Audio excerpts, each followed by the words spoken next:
What if I were to suggest that you play a key role in the awakening world? And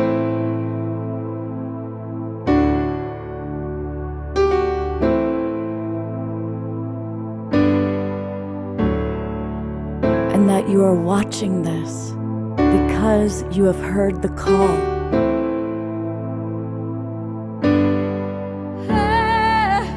We can start right now by opening our hearts and minds.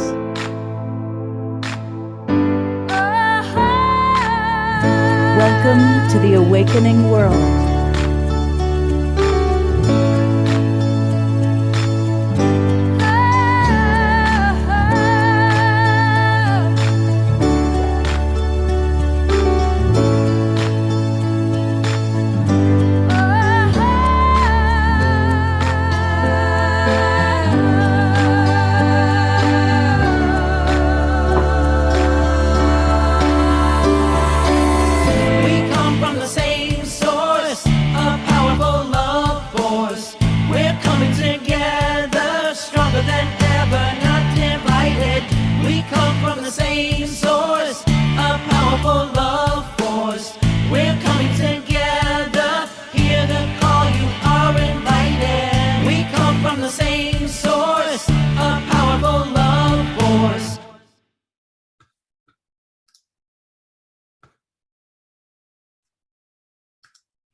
Good evening, everybody, and welcome to the Saturday night edition of the Awakening World. I am your host, Love Coach Scott Thomas, and I'm just so excited to share this incredible vision with all of you tonight. It's going to be a very inspirational evening, and we really want to make it a very inclusive evening. We want to hear from all of you about this vision of the 6 agreements. What does it mean to you? How do you relate to it? Are you ready to commit to it? Which is a wonderful thing. I want to welcome everybody who's in our Zoom room. It's great to see all of you here.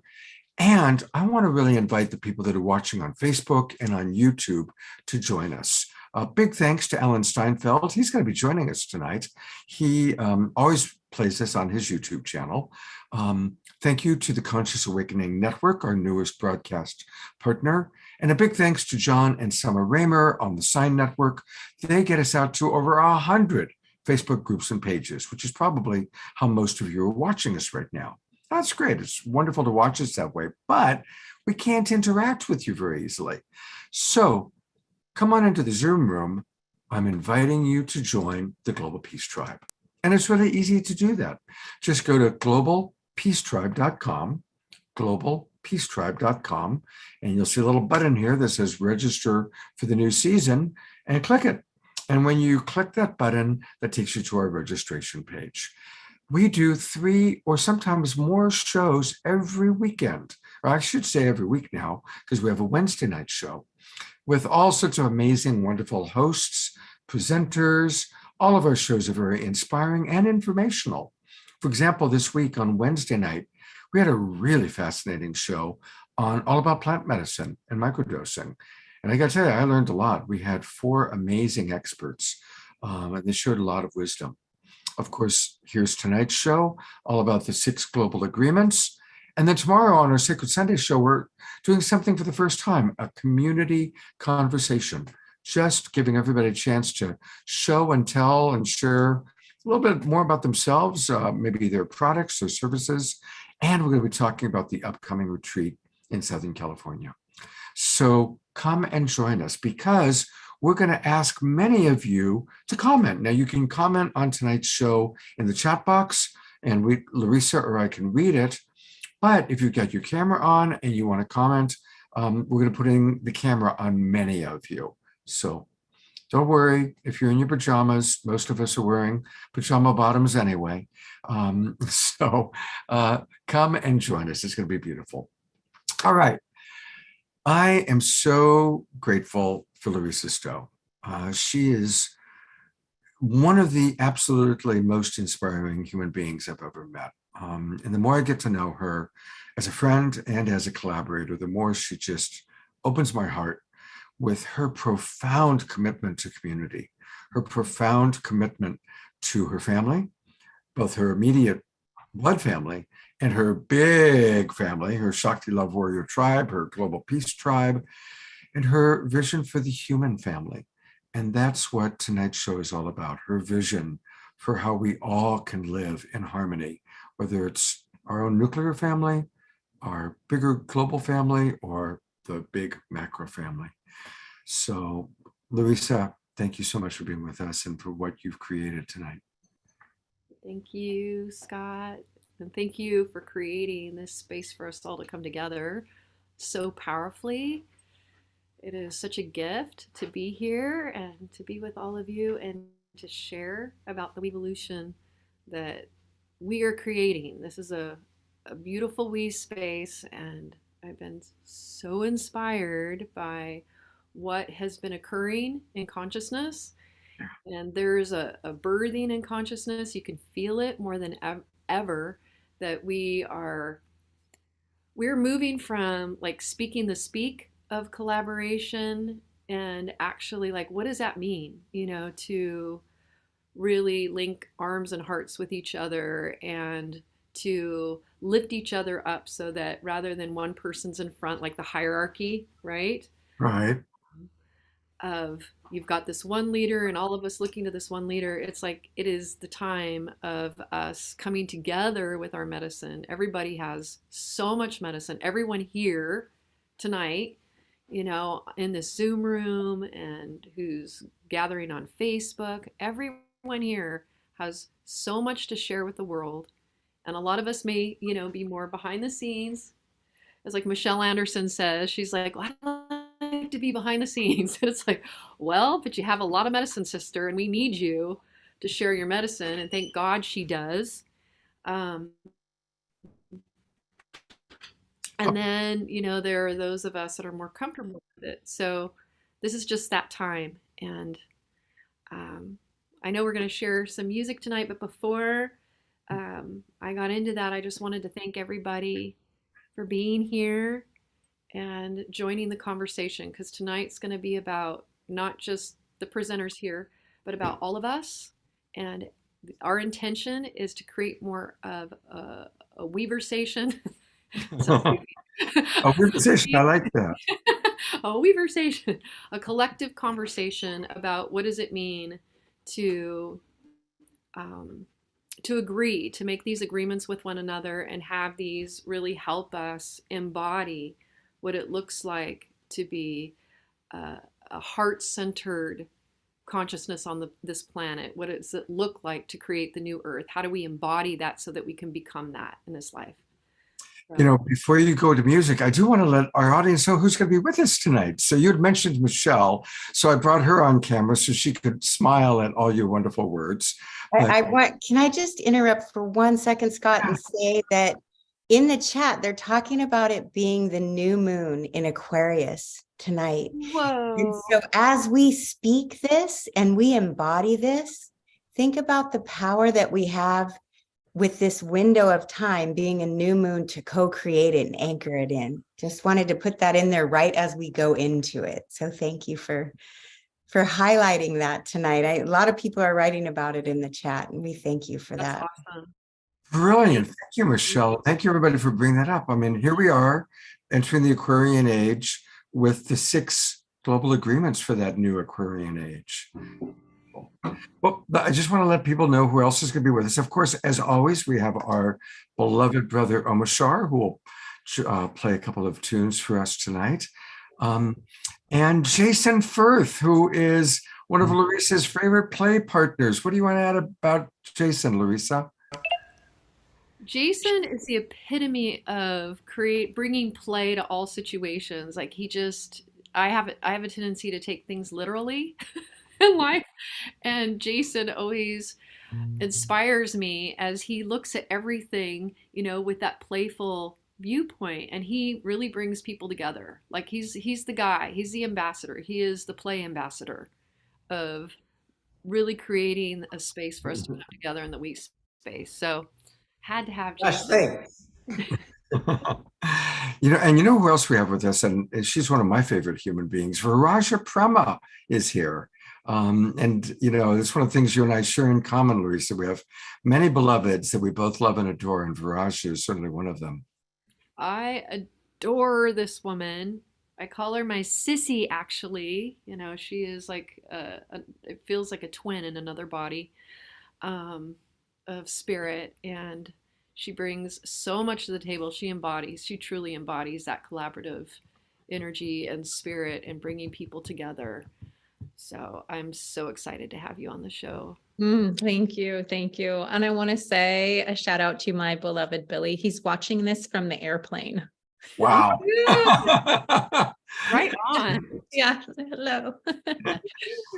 Oh, that's great, Billy. And some of you may remember when we had Viraja and Larissa on a show for your birthday. It was Viraja's birthday party, and we had several of your friends on, and that was a really fun and playful. I think it was a Saturday night. That was a really fun one. Very fun. Sorry, I'm moving. We also have with us the wonderful Bethany Grace. And again, many of you may remember she was on the show over the summer playing her beautiful violin. We're going to get a couple more violin experiences with Bethany, as well as her sharing one of the 6 agreements. Welcome, Bethany. Thank you, Scott. So honored to be on this show. Thank you for asking me. Absolutely. Larissa, anything you want to add about Bethany? Bethany Grace is pure magic. She is like a true live fairy in form. And she brings so much love and artistry and vulnerability and compassion. And that's why she has to be on this show. She plays too, doesn't she? Yes, and she happens to play violin in Shakti Tribe as well, which I am beyond, grateful for. So grateful. Mark in the chat box is saying that he saw you play last night, Bethany. Oh, Mark's on. Hi, Mark. Yeah, at the Hutchins concert. So it was pretty special. Oh, that's awesome.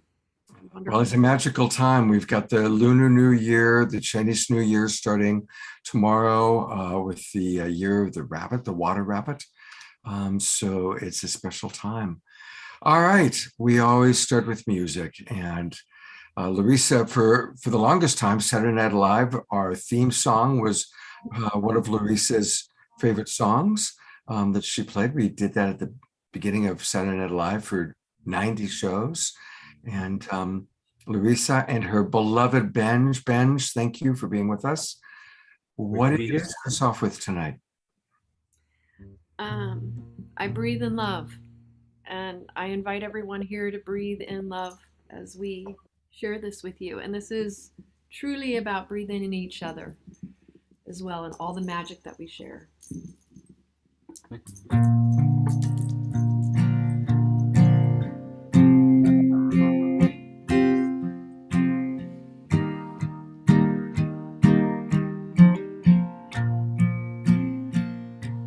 I breathe in love, I breathe in light. I am the earth, the wind, the sun, the sea, the light. I breathe you in so I can grow. I let the magic of your stars come crashing in my soul. Hallelujah, hallelujah. Hallelujah,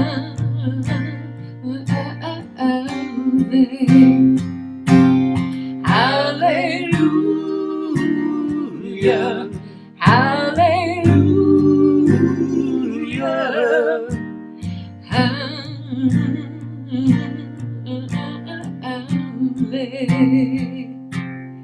Hallelujah.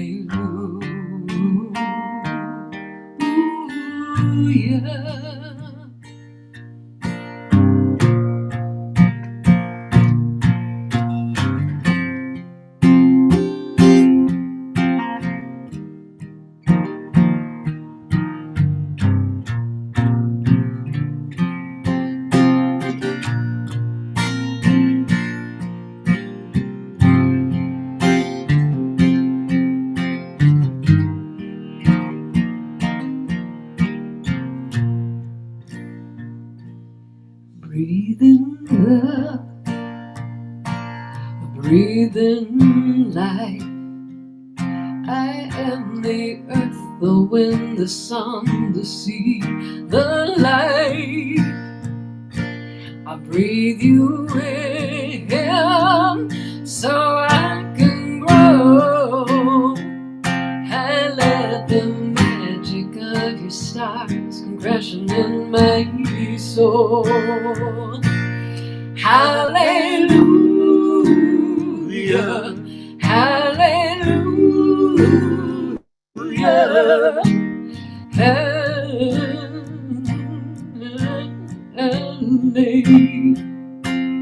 hallelujah.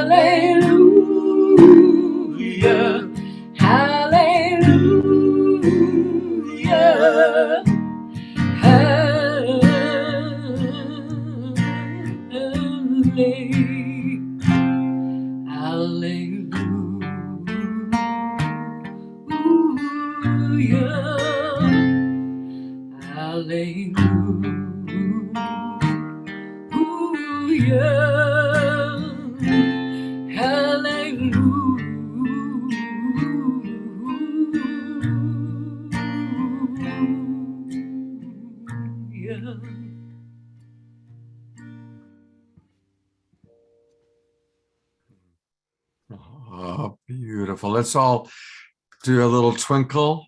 Let's send some twinkle love to Benj and to Larissa for getting us off to such a beautiful start. I'd like to thank this one here for sitting in tonight because it's so much more fun when we play together. Like I enjoy it so much more when I have my beloveds around me. If I could pull Bethany on the other side over here, it's so much more fun when we're playing together. It just opens my heart. So thank you. Thank you, Benj. Yeah, I was really excited when I saw Benj. It was like, oh, good. It's going to be a Benj. All right. Thank you. And I'll tell you, that song, a lot of that was inspired by this one here too. Like just, we had this experience and it was just really apparent to me that I needed just to really breathe in his brilliance and the genius of who he is in this life. And I would say that he was a big inspiration for me in this song. I knew that. You didn't know that? No. Yeah. Yep. It's true. I'm gonna cry now. I'm going to read some of the comments that have already come into the chat box, and I'm glad to see that it's people are getting active because we really want to hear from all of you tonight. Sylvia wrote, "In the spirit of play, howly Yuli wing with you." In other words, combining howling with hallelujah. So I love that. Sweet. And Ayada points out that it is the Earth is the closest to the new moon that it's been since the year 1030, almost 1,000 years ago. So it is a powerful, powerful time right now. Wow. And since everybody's asking, and there's a lot going on about Bethany's gig tomorrow, usually I would show this later in the show, and I probably will again, but there it is. For those of you in Southern California, head on down to Corona del Mar, Bach and Rock. So Bethany and the Hutchins Consort will be playing tomorrow at 3 p.m. at the Oasis Center in Corona del Mar. And I know we do have a lot of Southern California people, which is great because we're going to be doing a retreat in Southern California, but we'll talk about that later. Larissa, share with us a little bit about the video we're about to see. Well, I am so excited. This is going to be the first night to premiere this in more of a, live stream and globally. As we have shared this video, I shared it, and Scott, you were there in November at like there was a Heaven's Gate conference that we were both a part of, and I showed it there, but that it has changed a little bit since then as well. And so you all are going to get to experience it for the first time tonight together. So I'm excited to do this on the new moon as well. This video it brings so much light to the importance of having agreements together, because we have a tendency to become triggered And when we get triggered, and that's inevitable, especially as we get close to people, as we create deeper relationships in our life, we're going to bring up.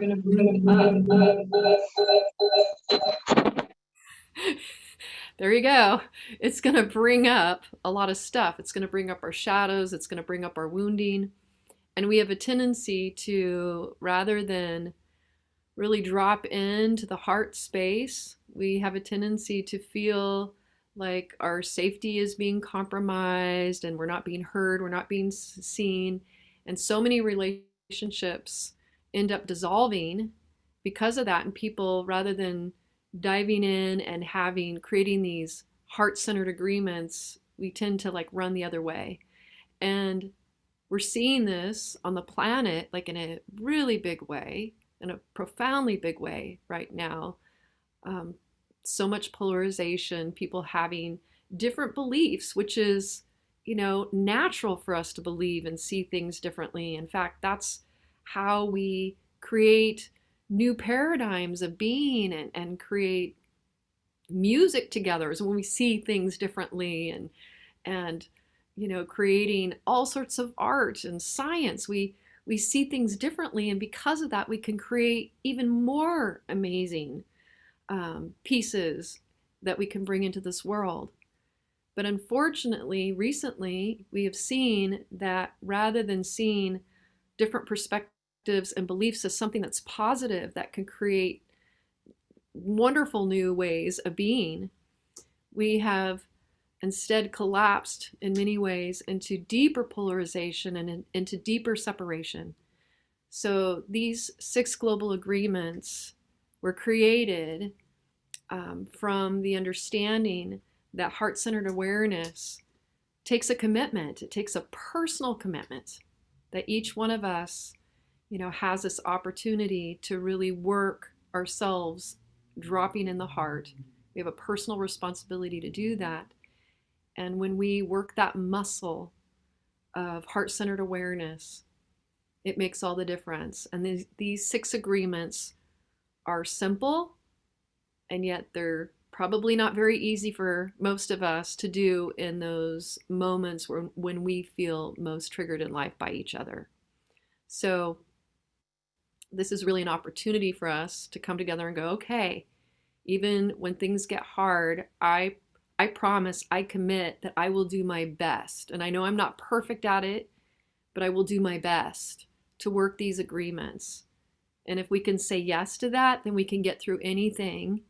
And not only can we get through anything, but we can create a heart-centered global consciousness. And we can create that new earth that we have been talking about.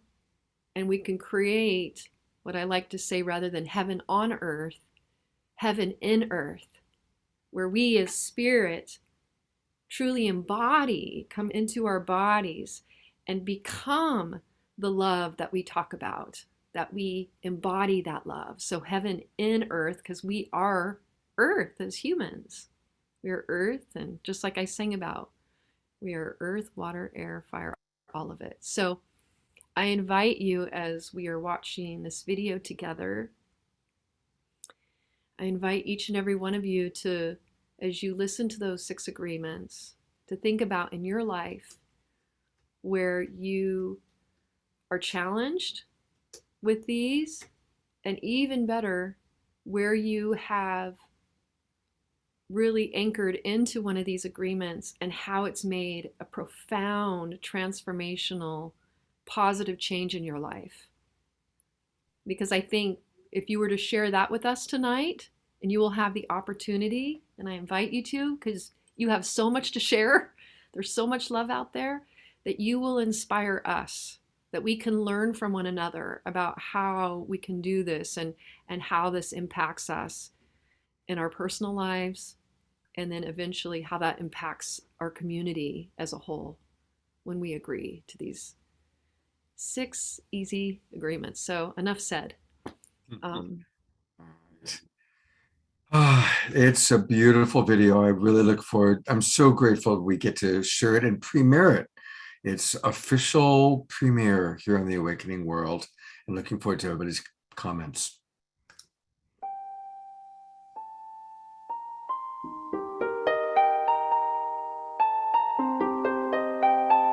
Welcome to Earth, our beloved Mama Gaia, our sacred home where collectively we share the gift of life.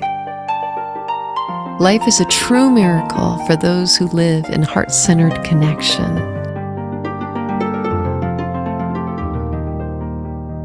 However, when the mind leads without the compassionate wisdom of the heart, fear is not far behind, and with it comes great suffering.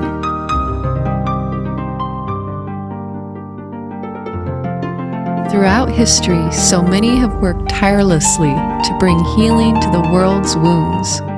But now, as never before, we are being challenged by negative forces.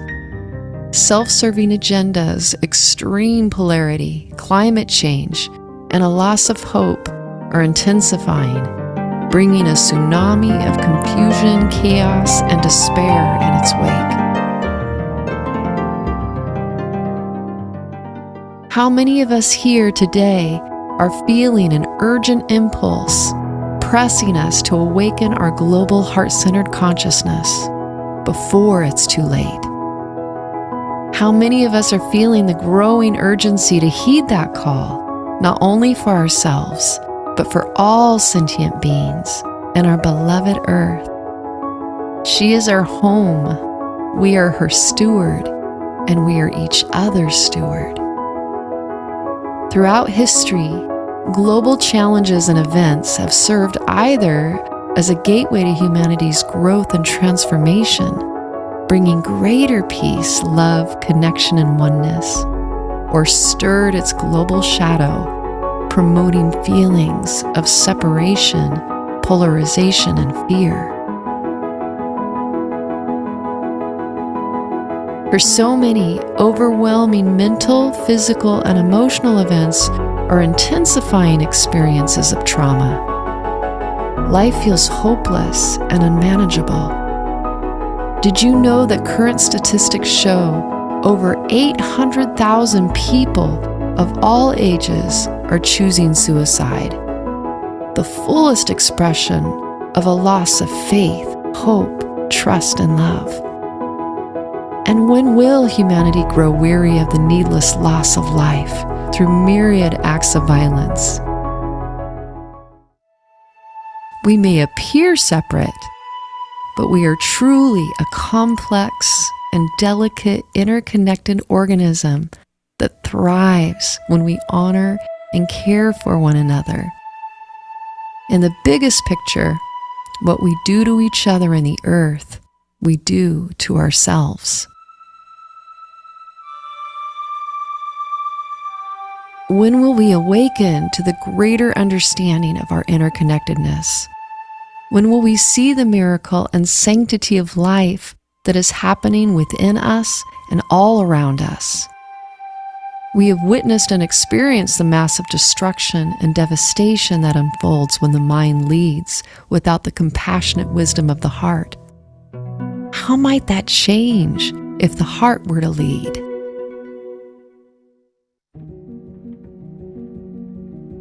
Imagine the peace that may prevail, the joy, the depth of connection with ourselves, with each other, and with life that is possible, in a world where heart-centered awareness is our guiding force and light. Those of us heeding the evolutionary call to awaken know it begins with holding ourselves accountable to fully living in unity consciousness. And we will do it through our thoughts, our words, and our actions. It means living from the heart and allowing the highest source to lead us, guide us, and direct us. And from there, together, we will usher in the golden age of love. What if every member of humanity holds the key to the greatest antidote for healing ourselves individually and as a collective? What if there's a simple roadmap that opens the pathway for living in direct access to Source, where the heart and mind are inextricably linked, which is the truest formula for living in oneness? The intention of this presentation is just that, to share with you a simple formula, a practice designed to lead humanity out of our global shadow by guiding us inward. And from there, we enter the we space. We call them the 6 global agreements. The following 6 global agreements were designed to be a living blueprint for our personal and collective awakening. They are the cornerstone of the WEvolution. Making these a daily practice will help to bind us collectively and anchor in this higher vibration of love. We invite you to sit back, close your eyes, and imagine if every member of humanity committed to saying, to living, and to sharing these very simple words. 6 global agreements designed to awaken us to our highest form of personal responsibility, open-hearted living, and expansion of consciousness.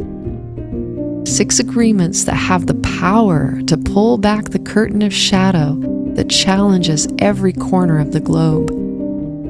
6 powerful agreements to bring forth global healing and expansive heart-mind connection, which opens the doorway for humanity to finally live the true meaning of oneness.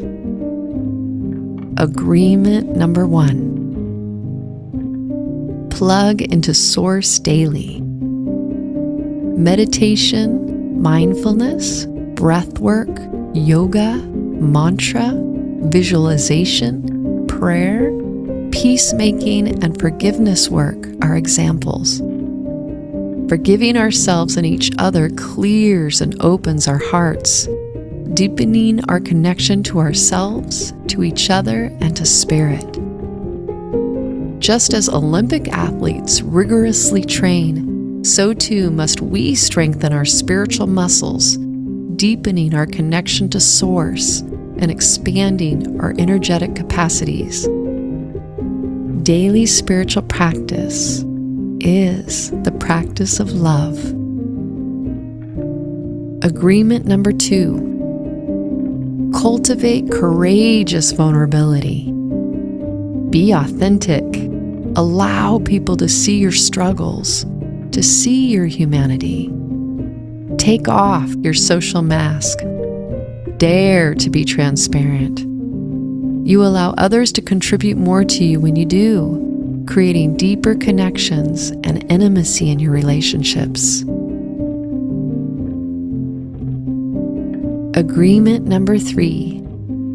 Lead with compassionate curiosity. When you find yourself judging, defending your position, becoming critical or self-righteous, step back and observe. Put in the effort to see through another's eyes. Get curious about how they came to be the personality they are today. What shaped their consciousness and perceptions? What informed their beliefs? What are the needs and values driving their unconscious behaviors and their conscious choices? The more you understand how a person came to be who they are, the more compassion and empathy you can hold for them. Genuinely care about their well-being. Agreement number 4. Practice radical self-acceptance. Compassionately witness your critical thoughts. How can you be more kind to yourself? Even the inner judge needs compassion and kindness. Deeply listen to the inner voices of your wounding. Seek to understand, allow, forgive, heal, and transform. Practice accepting the parts of yourself that feel unlovable. Speak with as much kindness to these parts of self as you would to your beloved or a newborn baby. The more you accept disowned aspects of yourself, the easier it will be for you to have compassion for others. Agreement number 5, respect each other. You don't have to agree with another's beliefs to be thoughtful and considerate in your communication. Refrain from yelling, using words and body language that objectify, generalize, or dehumanize. Use language that creates connection, rather than black, white, right, wrong dialogue. Before you engage in conversation, get clear on your own motivation in the exchange. Are you sharing to affirm how you think or feel and to change someone's opinion? Or are you allowing the space to create deeper understanding and connection? Agreement number 6, play together. Get out there and play. Make music together. Find the humor in life. Dream, build, and create with those who are fun and inspiring. Play fuels the imagination and sparks out-of-the-box thinking and solutions. Play improves relationships. It inspires deeper connection and bonding with others. Play creates rapport as you come into more sympathetic resonance with one another through fun and laughter. It teaches cooperation. Play is one of the highest forms of prayer. Just as the butterfly, by simply flapping its wings in India, creates a ripple in the matrix, so can we, with every thought, word, and deed. The time for a global call for conscious action is here. The moment in our evolution, we're moving from the I to the we, the time for mutual awakening. There cannot be more evolution without a WEvolution. Together, we have the power to raise the vibration of the planet, to bring healing to ourselves, our ancestral lineage, to all life. We hold the key to permanently opening the gateway, ushering in greater peace, love, connection, and oneness. What would love do? Are we who gather here today committed to global oneness, to being true warriors for love? Are we ready to catalyze the WEvolution and join together in flexing our compassionate muscles daily, consistently, and consciously? Your sacred yes could be the very one that creates the tipping point for bringing the change we all seek in the world. Will you join me in incorporating the 6 global agreements into your life?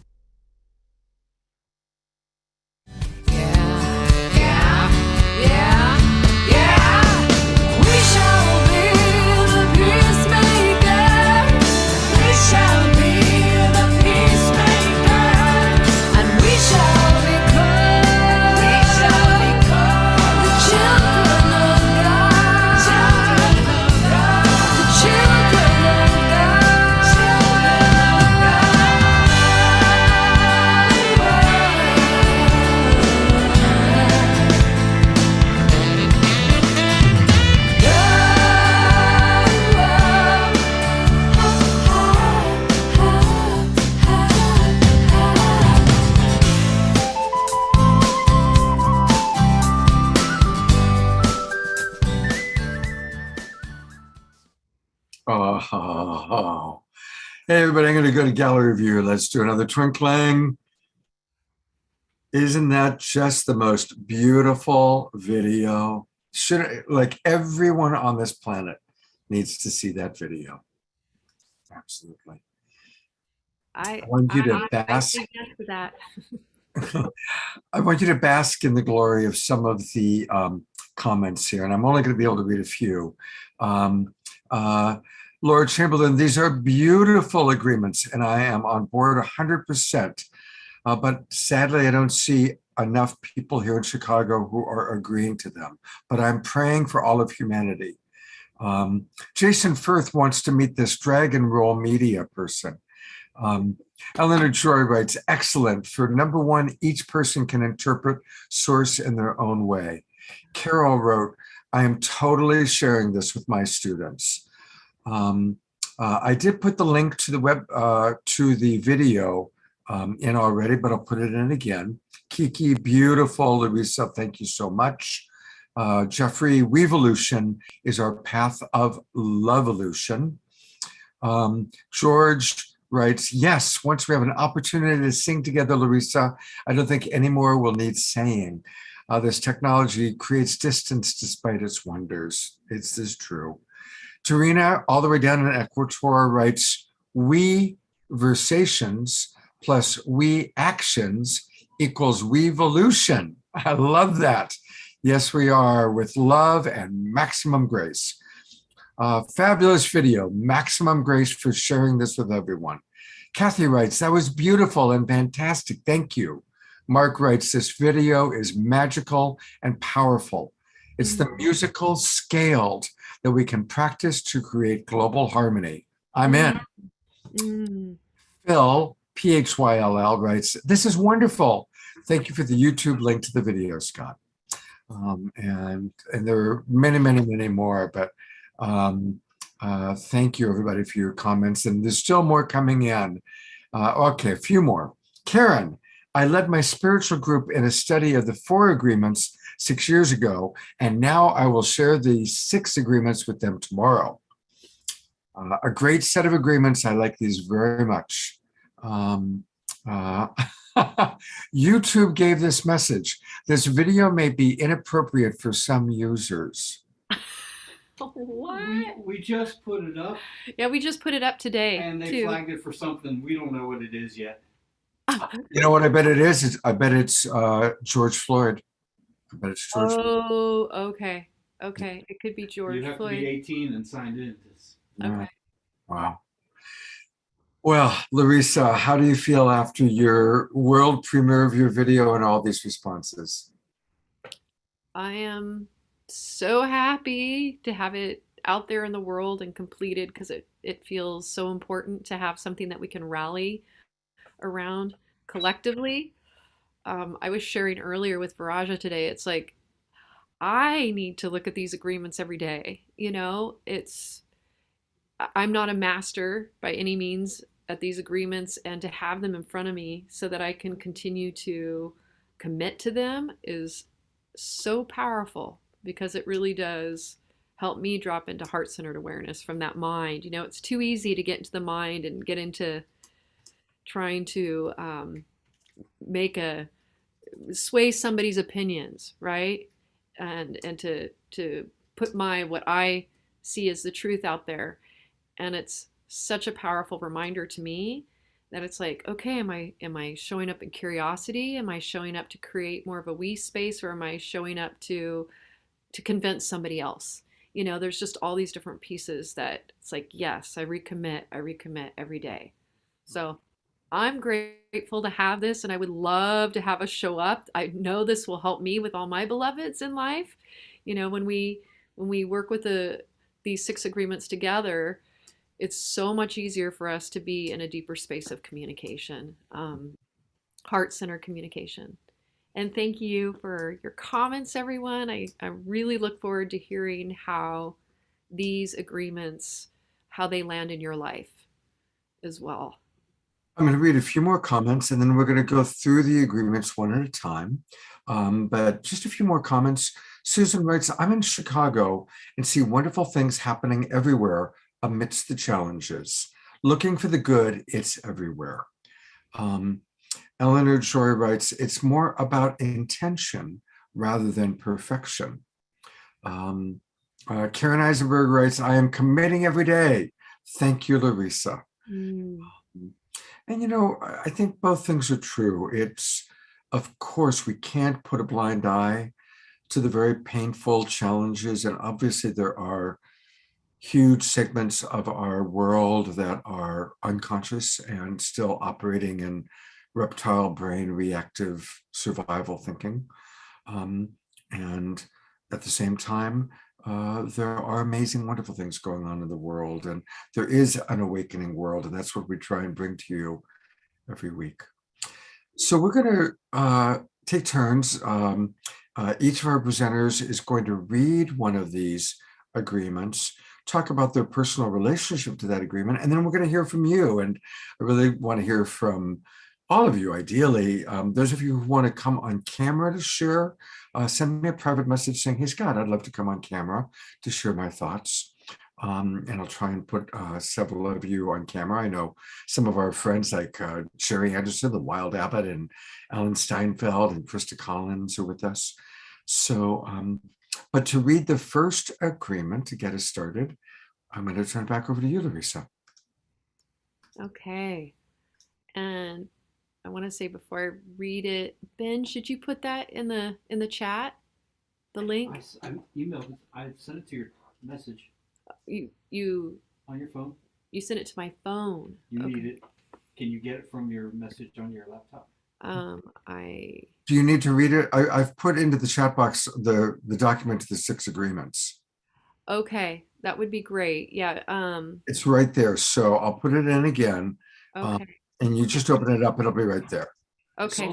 There it is. It's at the top of the chat box. Video. Okay, fantastic. And I see Diane just wrote it in too, because Mystic Wild Abbott was asking specifically about that. So I want to make sure everybody has it. Yep. Yeah, well, I popped it in 3 times now. Okay, fantastic. And so agreement number 1 is plug into source daily.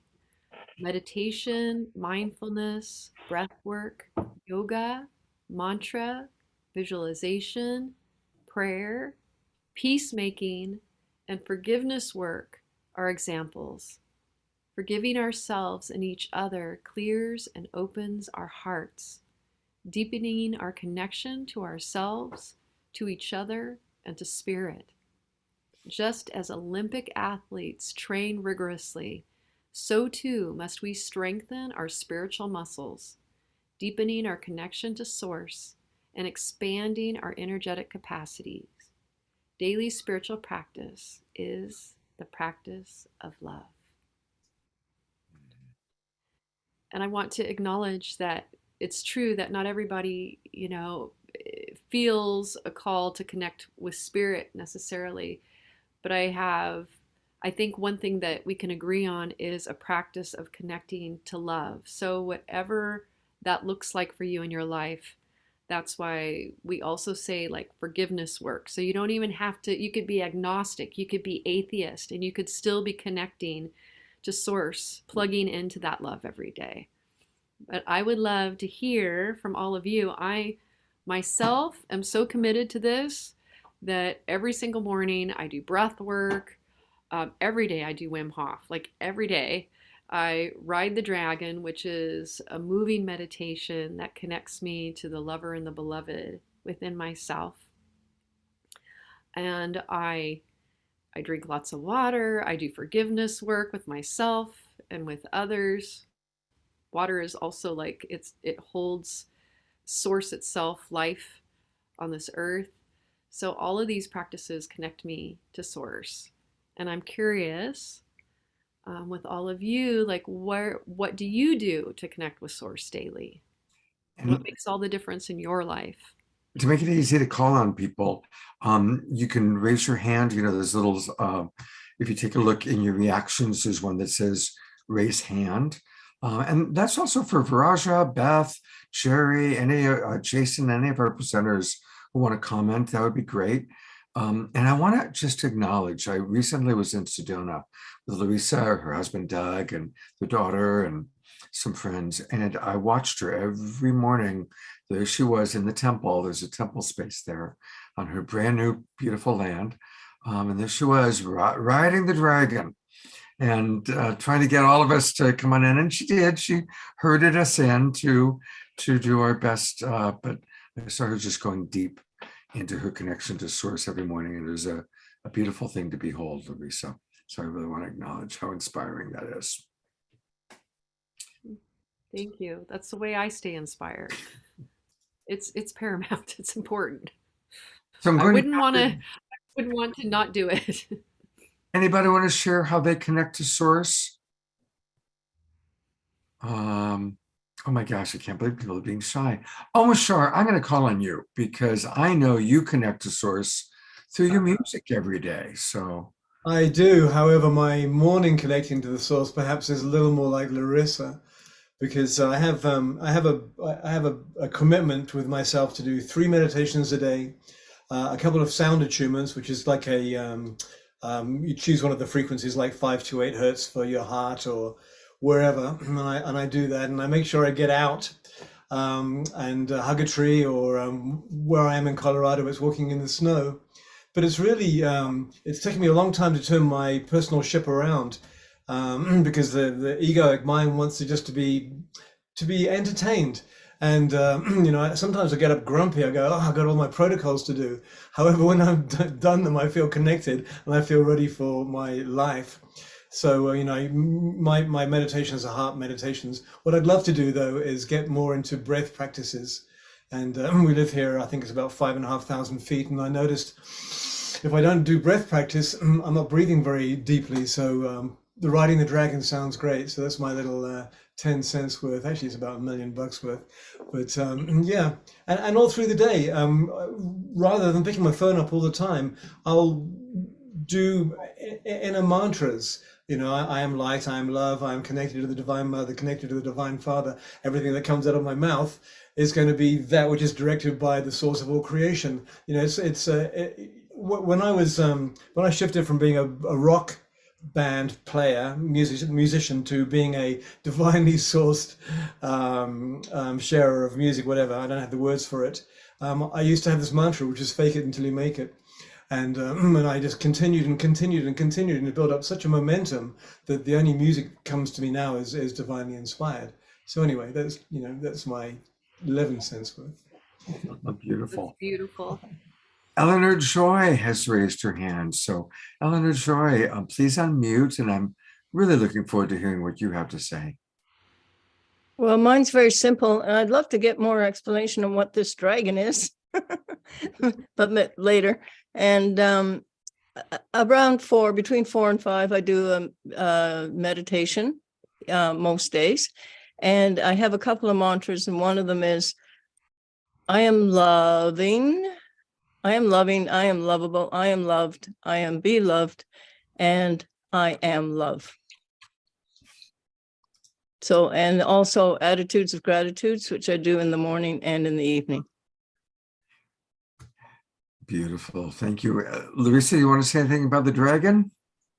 Well, first of all, I want to acknowledge Eleanor. That's beautiful. Beautiful. I love that. Riding the dragon is a practice that I was taught inside out years and years ago. Scott, this is a long, this is more of an involved response, but it's a moving meditation. It's sacred spirals. And as I do it, there's 3 different layers that are the heart of riding the dragon. There's more layers than that, but the 3 layers, the first layer is really about connecting.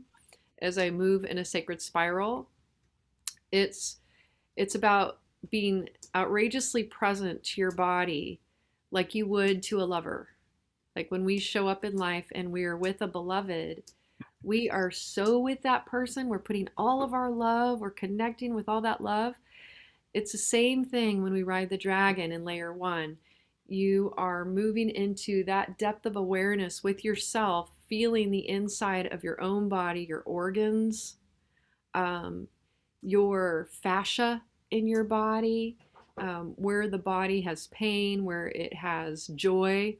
And so you create a deeper relationship in that layer 1 with yourself. So it starts to activate this deeper connection with yourself, like a deeper, more loving, profound connection with yourself.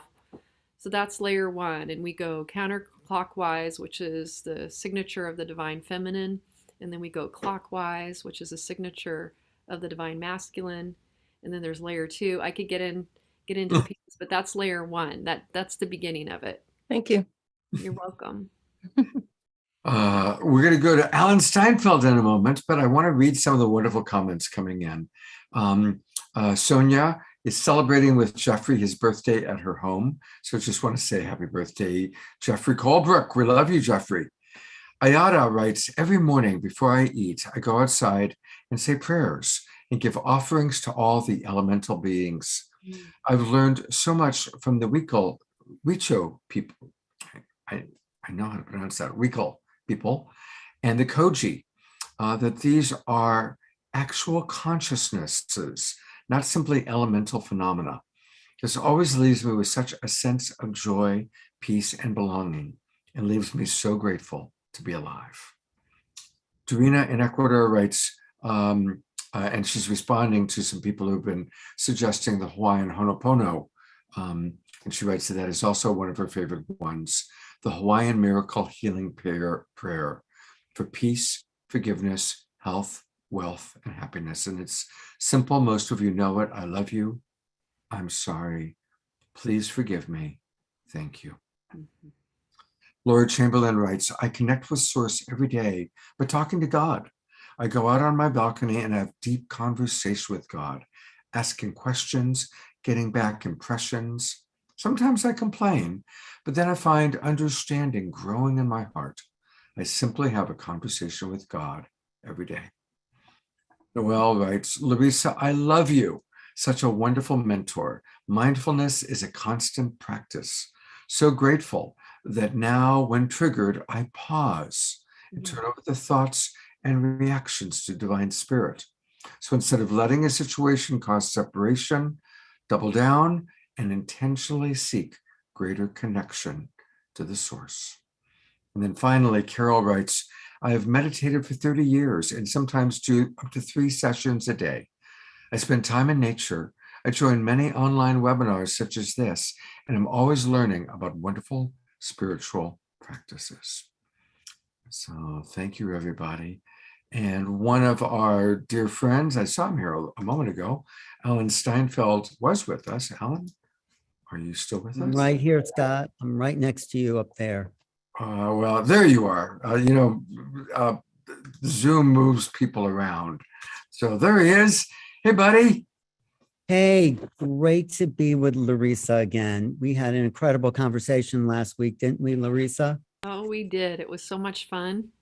Loved it.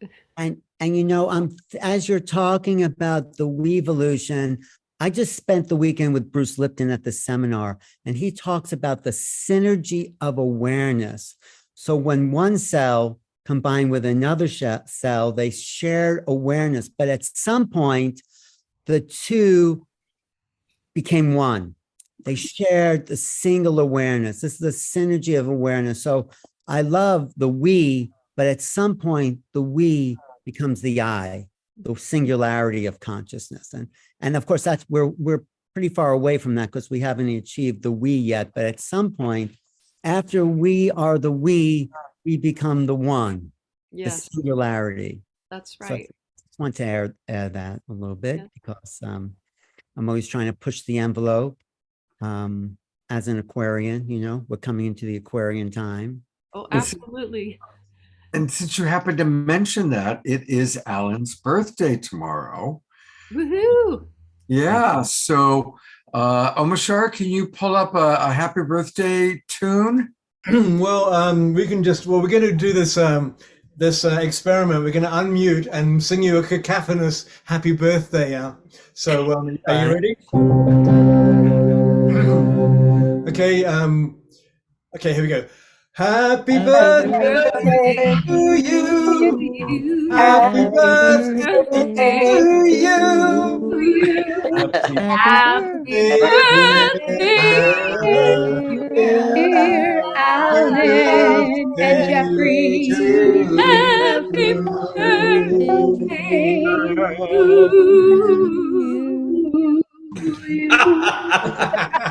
That one, oh, and remember. many more. Even with all of that, did you all notice how Bethany's voice came forward? I mean, yours really stood out, my love. I just got to point that out. It did. And Scott, can I ask for my birthday present here? Absolutely. Let me put you back on speaker. Well, there you are. well, it's a little pushy, but I'm from New York. You're from New York. You can Um, get away with it, pal. What is the birthday? Put it Well, in. we're all going to be at the Conscious Life Expo, and the Conscious Life Expo is doing a book, People's Choice Book Award, and I want my book to be voted on. Making Contact. You can go to that website on the Jot form, and if you like the book, if you like the ET connection, go to Making Contact.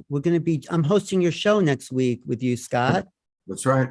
So it's all about the WEvolution is about making contact with the bigger round. So it's a book contest and people vote for their favorite book. If it was your favorite book or if it wasn't, vote anyway. But I love the support. And we are going to be at the expo, right, Michelle? We're part of the expo. We're all going to be there.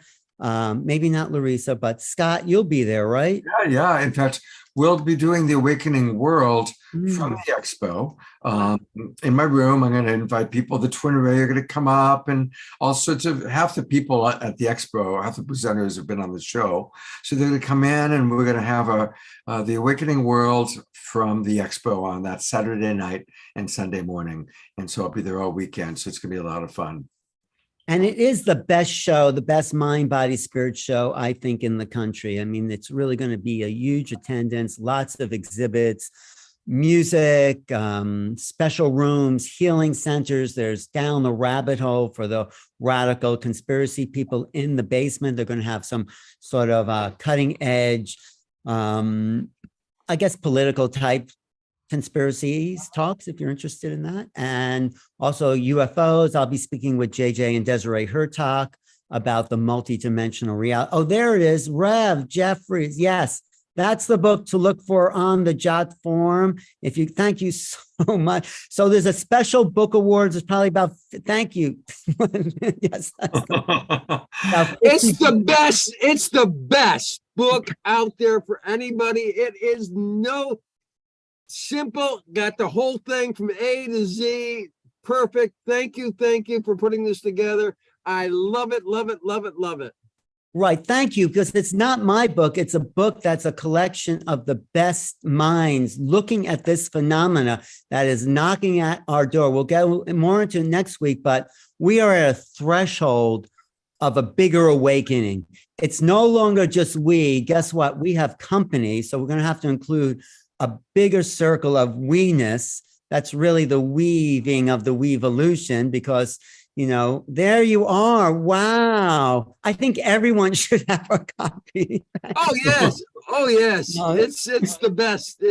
Thank you so much for that support. You put it all together beautifully. Thank you. Well, it's so nice. Write a review on Amazon. So Thank you, Jeffrey. That is the best birthday present you can give me, because I'm just the support and belief, because I've been studying this for 30 years, not because they're aliens, but because something mysterious and unknown is infiltrating human consciousness. And we have to discover, we don't have to, but our mission, my mission, is to see what's really going on here. What's the government hiding? Who are we really? Making Contact is making contact with ourselves. So thank you very much, Scott, for that little promo. Absolutely. Happy birthday, Alan. And Alan will be my co-host next weekend. And we've got some wonderful people coming on. So we'll talk about that at the end of the show again. Alan, thank you so much. Hey, thank you so much. Thank you, Jeffrey, for that incredibly enthusiastic thing. And since Alan mentioned the Conscious Life Expo, it is going to be a wonderful show. They've got amazing presenters. So come to Southern California. It's coming up in a few weeks. I'll be there. Alan will be there. Michelle will be there. A lot of your friends you see on Alan's shows and on my show will be there. So February 10th to the 13th in LA, the Twin Ray will be there. And I know many of you love the Twin Ray. I certainly. All right, let's get back to the WEvolution and the 6 agreements. And Larissa, would you be willing, our next presenter, to read the second agreement is Bethany, and I'd love for you to introduce her. Bethany Grace, our beloved Bethany Grace. As I think I shared earlier, she's the epitome of courageous vulnerability.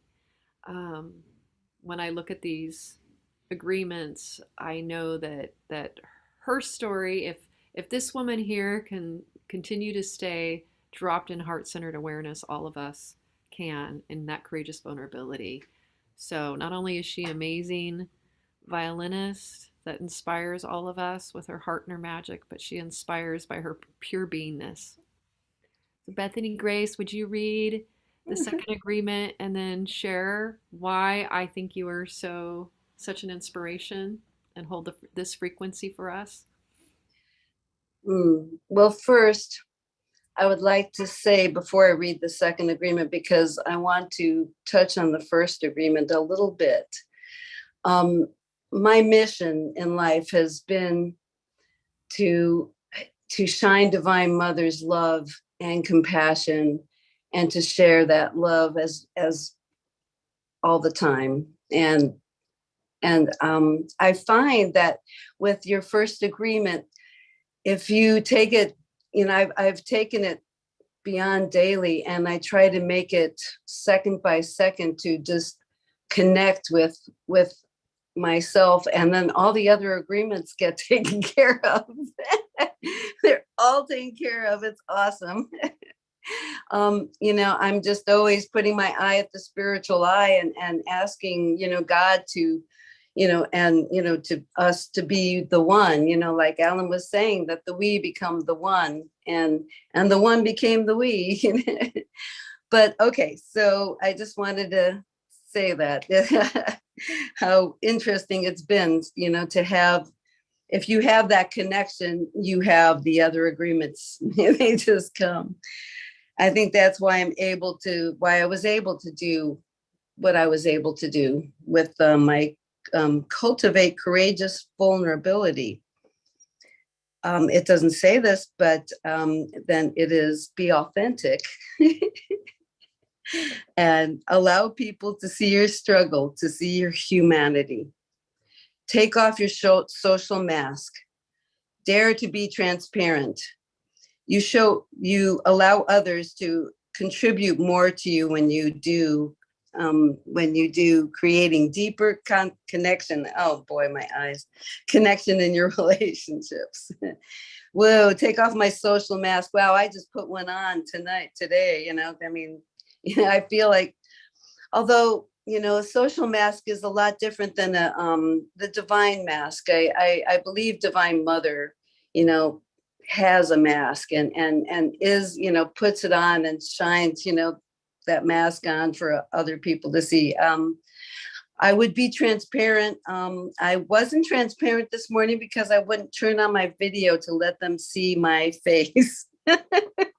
So, whoa, taking off my social mask. Okay, well, dare to be transparent. But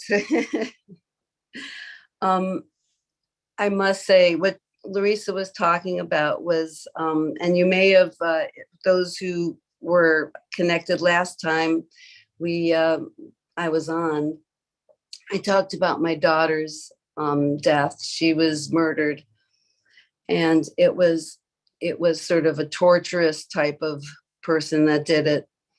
And her name is Dara, and her name means compassionate in Hebrew. And she's the ultimate in compassion. I mean, she was the epitome of compassion, I must say.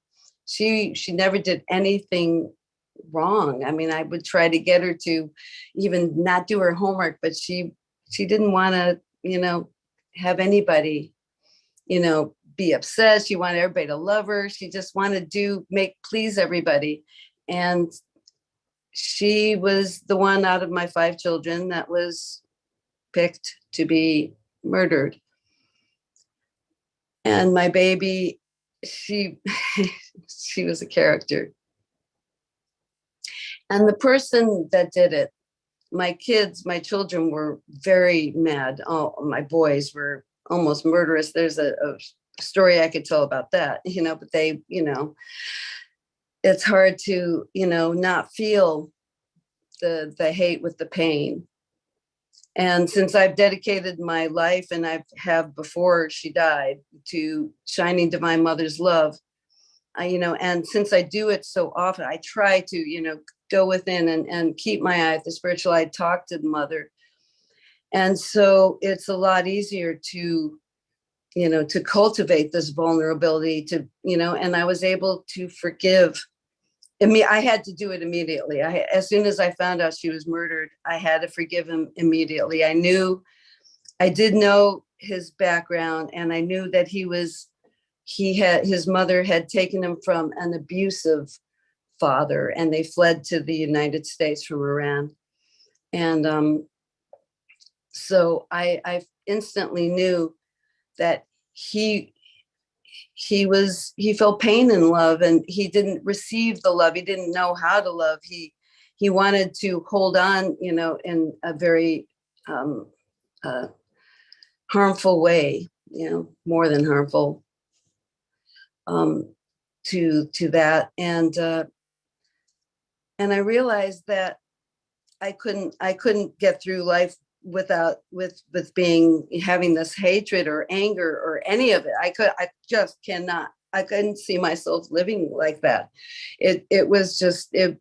So immediately I had to switch on the forgiveness and become completely vulnerable to all this, and all these thoughts of my daughter is dead. This person killed her, and did it in a way that was not kind, and it was torturous, and she was tortured basically, in many ways.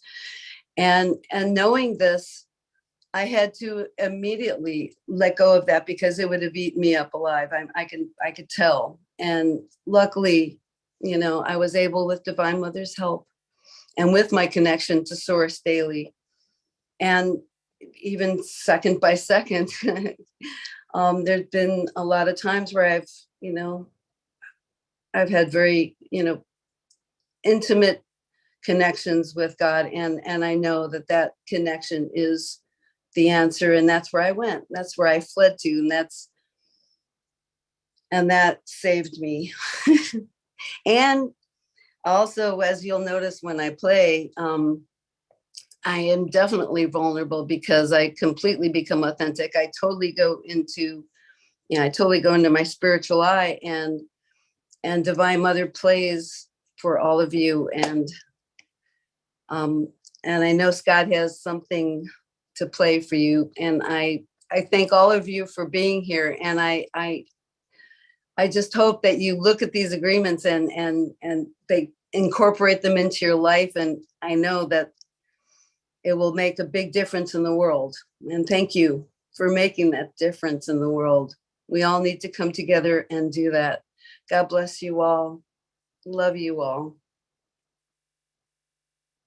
God bless you. Let's just send some love and appreciation to Bethany. And she didn't really share, but she mentioned it, but she's going through some physical challenges, and still going out there and playing last night, playing again tomorrow, being on our show today.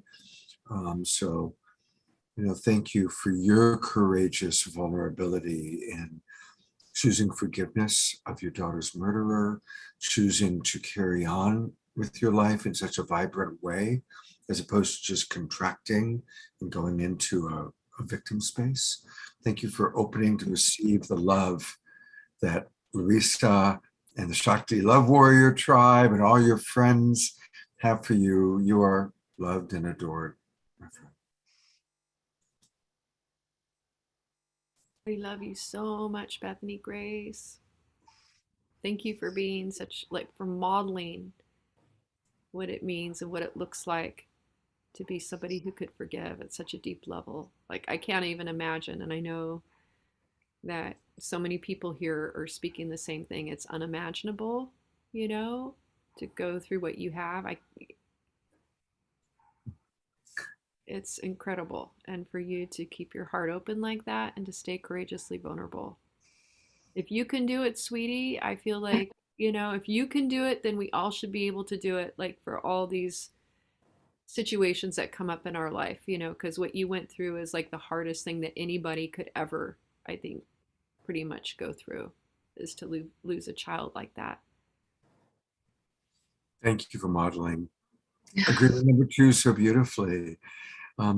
Bethany connected with me this morning and she said, Scott, can you play one of my videos instead of me playing live? And I said, sure. She sent me this wonderful reel of all these wonderful videos. And I'm going to start playing them throughout different Awakening World shows because they're all wonderful. Is there anything you want to say about the Ave Maria video that I've chosen? Yeah. Oh, yeah. Oh, that was, whenever I play that, I mean, that's my mother piece, and that's, you know, that's my mother. She's my hero. She's my everything. And I'm able to play to the mother. I mean, and I go deep into the mother, and I'm so blessed to be able to bring forth, you know, to be able to bring forth that through this. I just love doing it. All right, well, here we go. We're going to play Ave Maria with this beautiful violin. And I just invite everybody, you know, most of us know this song, but I invite you to just really drop into the spirit that of courageous vulnerability that Bethany provides to Ave Maria.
I'm going to go to gallery view, just sending love and appreciation for the gift of her being and the gift of her music.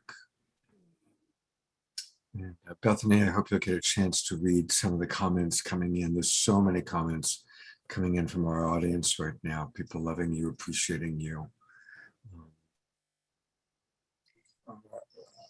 I must say, I also need to give credit to my guru and my path, Paramahansa Yogananda. Getting chills as I think about our beloved Yogananda Ji. Absolutely.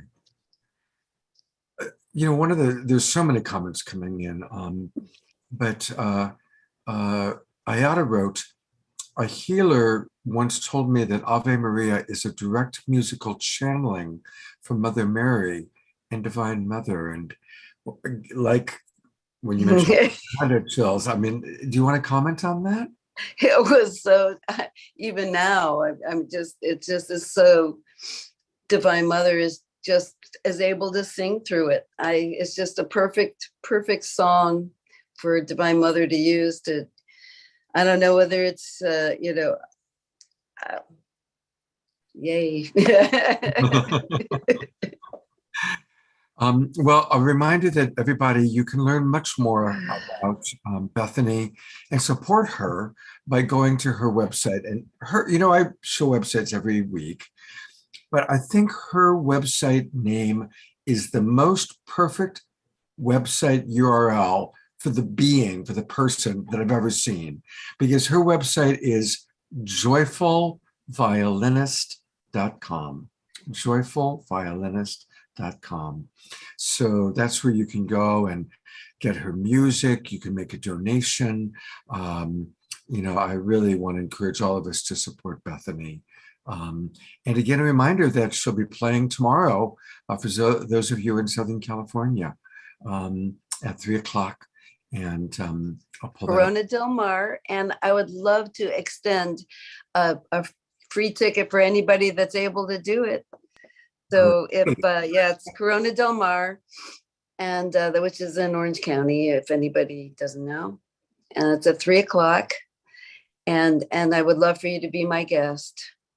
It's going to be so much fun. Oh, it's so much fun. The musicians, I know you didn't get a chance to read my biography, but the musicians I've been able to play with are awesome. And you're gonna love it. So I hope you can make it. I did put your bio into the chat. Oh, you did? Okay. Absolutely.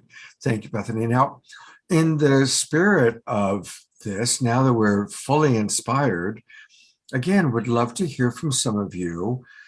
How does this second agreement about courageous vulnerability as modeled by Bethany, how does that show up for some of you? Who would like to, if somebody would like to share, I'll read comments, but if you want to share on camera, just please raise your hand. That's an easy way for me to find you, like Alan and Eleanor did for agreement number 1. And I'll read a couple comments while I wait. Well, Mark Janisovsky says, it's a great show. He saw it last night. Sylvia writes, as a teenager, the company my mom, who played the violin, and my grandmother of the heart, who played cello with me on the piano in this version of Ave Maria. And there's a YouTube link, so we'll have to play that sometime, Sylvia. Thank you. Ayada writes, Beth, that was so deep and rich. Thank you for this gift. I can never listen to Ave Maria without my eyes filling with tears. And truthfully, it often makes me feel like weeping, just feeling the nurturing presence of Divine Mother. And everybody is saying, yeah, Bethany is a hard act to follow. But don't be shy. I would love to hear from some of you about courageous vulnerability. Me too. I would love to hear, like, maybe a time in your life when you felt like it would be, might lose, like, people seeing you in a certain way that you're used to being seen, but through stepping forward with that courageous vulnerability, how like it opened up something beautiful, like magical in your life. We want to hear from the we. We want to hear from all of you. We want to hear from you. I know you have like some medicine to share with all of us. So raise your hand. You know, I want to say about courageous vulnerability. As you know, my day job is as a relationship coach. And the miracle happens when that couple or those friends go from judgment to remembering the love. And the emotional pain is always in direct proportion to the love that they're missing. That's my job as a coach, to tell people remember that love. And when people go from this to I miss you, or I feel scared that I'm losing you, or I miss our connection, when they go into that courageous vulnerability, that's when the miracle happens. Then that's when the field of energy shifts from this, reptile brain attack and defend place into, oh my God, I love you and I miss you and I want to just be with you again. And it's courageous vulnerability that takes us to that place. It's not easy, but it's so powerful. It shifts our relationships. And I know for myself, just even being in front of a camera a lot, throughout the pandemic, I've been definitely in front of the camera a lot. And there was a time when I committed to being in front of that camera for like 90 days straight. And some of those days I didn't feel like very confident, and I had things going on where I didn't feel as strong. And showing up and giving myself permission just to be real and be open and vulnerable with everyone was so transformative for me, because I realized that I don't have to lead with this idea of strength, that it's actually strong.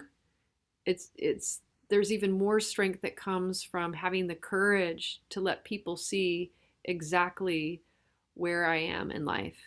And I feel like I received myself, like with being so much more authentic. I felt like I was able to receive me and feel so much more like loving and compassionate towards myself. So that's my share. And we now have several people who've raised their hands. So we'll start with Yay. Noelle, and then we'll hear from Mark and Dia, Marem, Janet, and Sylvia. Wow, thank you. Noelle. I am recuperating. I have been in rest almost all day, and I am in a sense of awe and gratitude. When you work in the corporate world, you work with a variety of different people with a variety of different beliefs. But it's amazing to me how we all come together for a common cause. And this past week, we had a network meltdown. I work on the network, and we had a network meltdown, and we had a 72-hour marathon of trying to bring the network back up. And it was definitely beyond me, but I was, for whatever reason, leading the cause. And I reached out. I mean, this was bigger than me. And I shared my vulnerability. And it was such a beautiful coming together from all sorts of different groups and parts. And it required all of the people that were involved. And there was probably 15 or more people that were involved that had their different part that they had to play. But part of this was because I was willing to reach out and I was willing to be vulnerable. And because of this, it created a coming together, and it created a we space that then also created that oneness. And we brought the network back up in a rather timely fashion. I love that example from like very, very much the real world, or the not so real world, depending on one's point of view. But thank you for sharing that. Thank you. Yeah. And thank you for keeping it short. Let's try and everybody keep it just a couple minutes, because now we've got 6 more people to hear from. So that's awesome. I'm going to go to Sylvia and Nitya next, and then to Mark. Many of you have seen me share Little Sis, the teddy bear. And some of you have heard me talk about that she represents the traumatized inner newborn. And so courageous vulnerability for me is having gotten to the point of acknowledging that that traumatized inner newborn doesn't respond to words. She responds to loving touch, and little sis is a way that I can provide her with the loving touch that she needs. And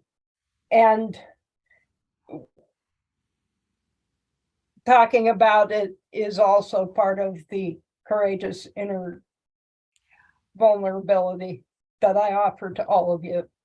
So, little sis and I thank you. God bless you. Thank you so much for sharing. Thank you, Sylvia. Mark, you're up, partner.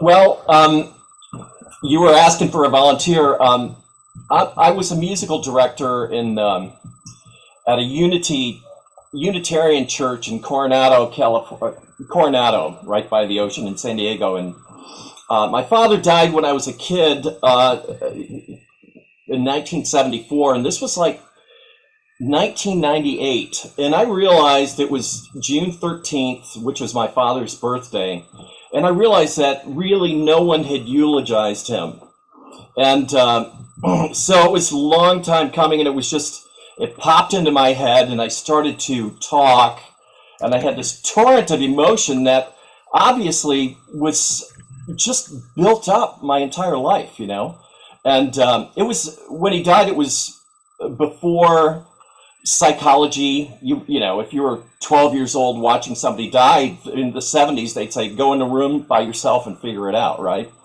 So that was kind of my background, and you just go through life, you know, as if you're a kid, but boy, it gushed up, you know, and it was very intense. My father was in World War II. He escaped from the Nazis and lived in the woods for 3 years, and I didn't find out about this until 20 years after he died. One of his friends that I talked to said, I just want you to know that this happened. So there was a lot of information contained there, and plus Hungarians have a tendency to be very stoic. Maybe Bethany will comprehend what I'm saying, especially a male Hungarian. You never say you love anybody in your family. That, you know, you just didn't. I never heard it. Yeah, well, except for mom, you know, because that's the way moms are. But so I eulogized my father after 25 years, and it's still intense. Just talking about it right now, it's very intense, but he lived an incredible life, and when he died, there was a high mass. They had 3 priests. That's a big deal for a steel worker, you know? And so I just thought I'd share that. Thank you, Mark. God bless you. Thank you so much. Let's go to Janet next. Hi, Janet. Okay, hi. Oh, wait. Yep, yeah, you're unmuted. We hear you. Okay, I just wanted to share, I'm a psychotherapist, and it just relatively recently, first of all, I love the term compassion, courageous, what is the term? Courageous vulnerability. Courageous vulnerability. I just love that term, so I just want to say that. I'm a psychotherapist, and I have suffered on and off early in my life and throughout a lot of my life with depression, and I made 2 suicide attempts, but I would never share that, for God forbid, with a client. And with certain people that I'm working with lately, it feels very appropriate to share that, and I have.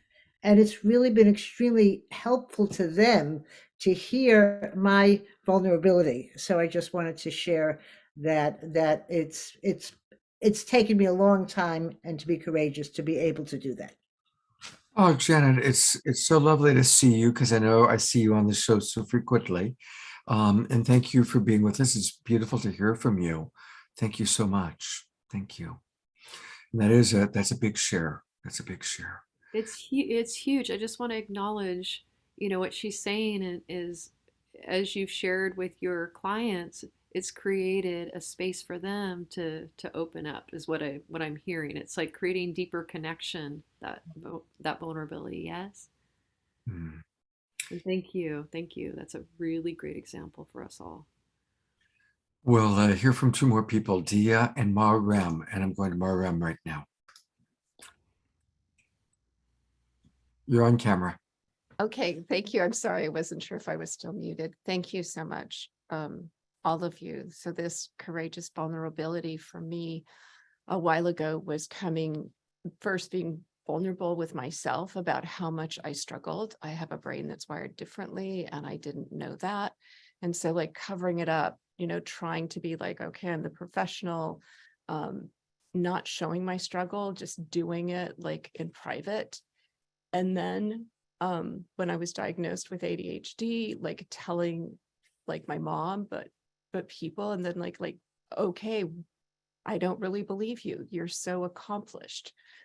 And that's where they don't see the struggle. And then being willing to share the struggle that I have so that people would believe me.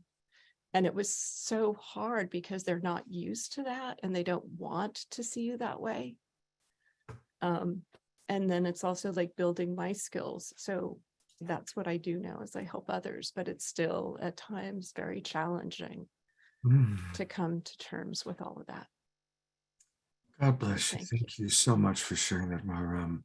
It's really a delight to be hearing from so many of the people that are regulars on the show, and to hear you, see you, and learn more about you. Thank you so much. And Dia, you'll be our last person commenting on agreement number 2, and I'm eager to hear what you have to say. Well, first of all, thank you. And second of all, these are pajama tops. Never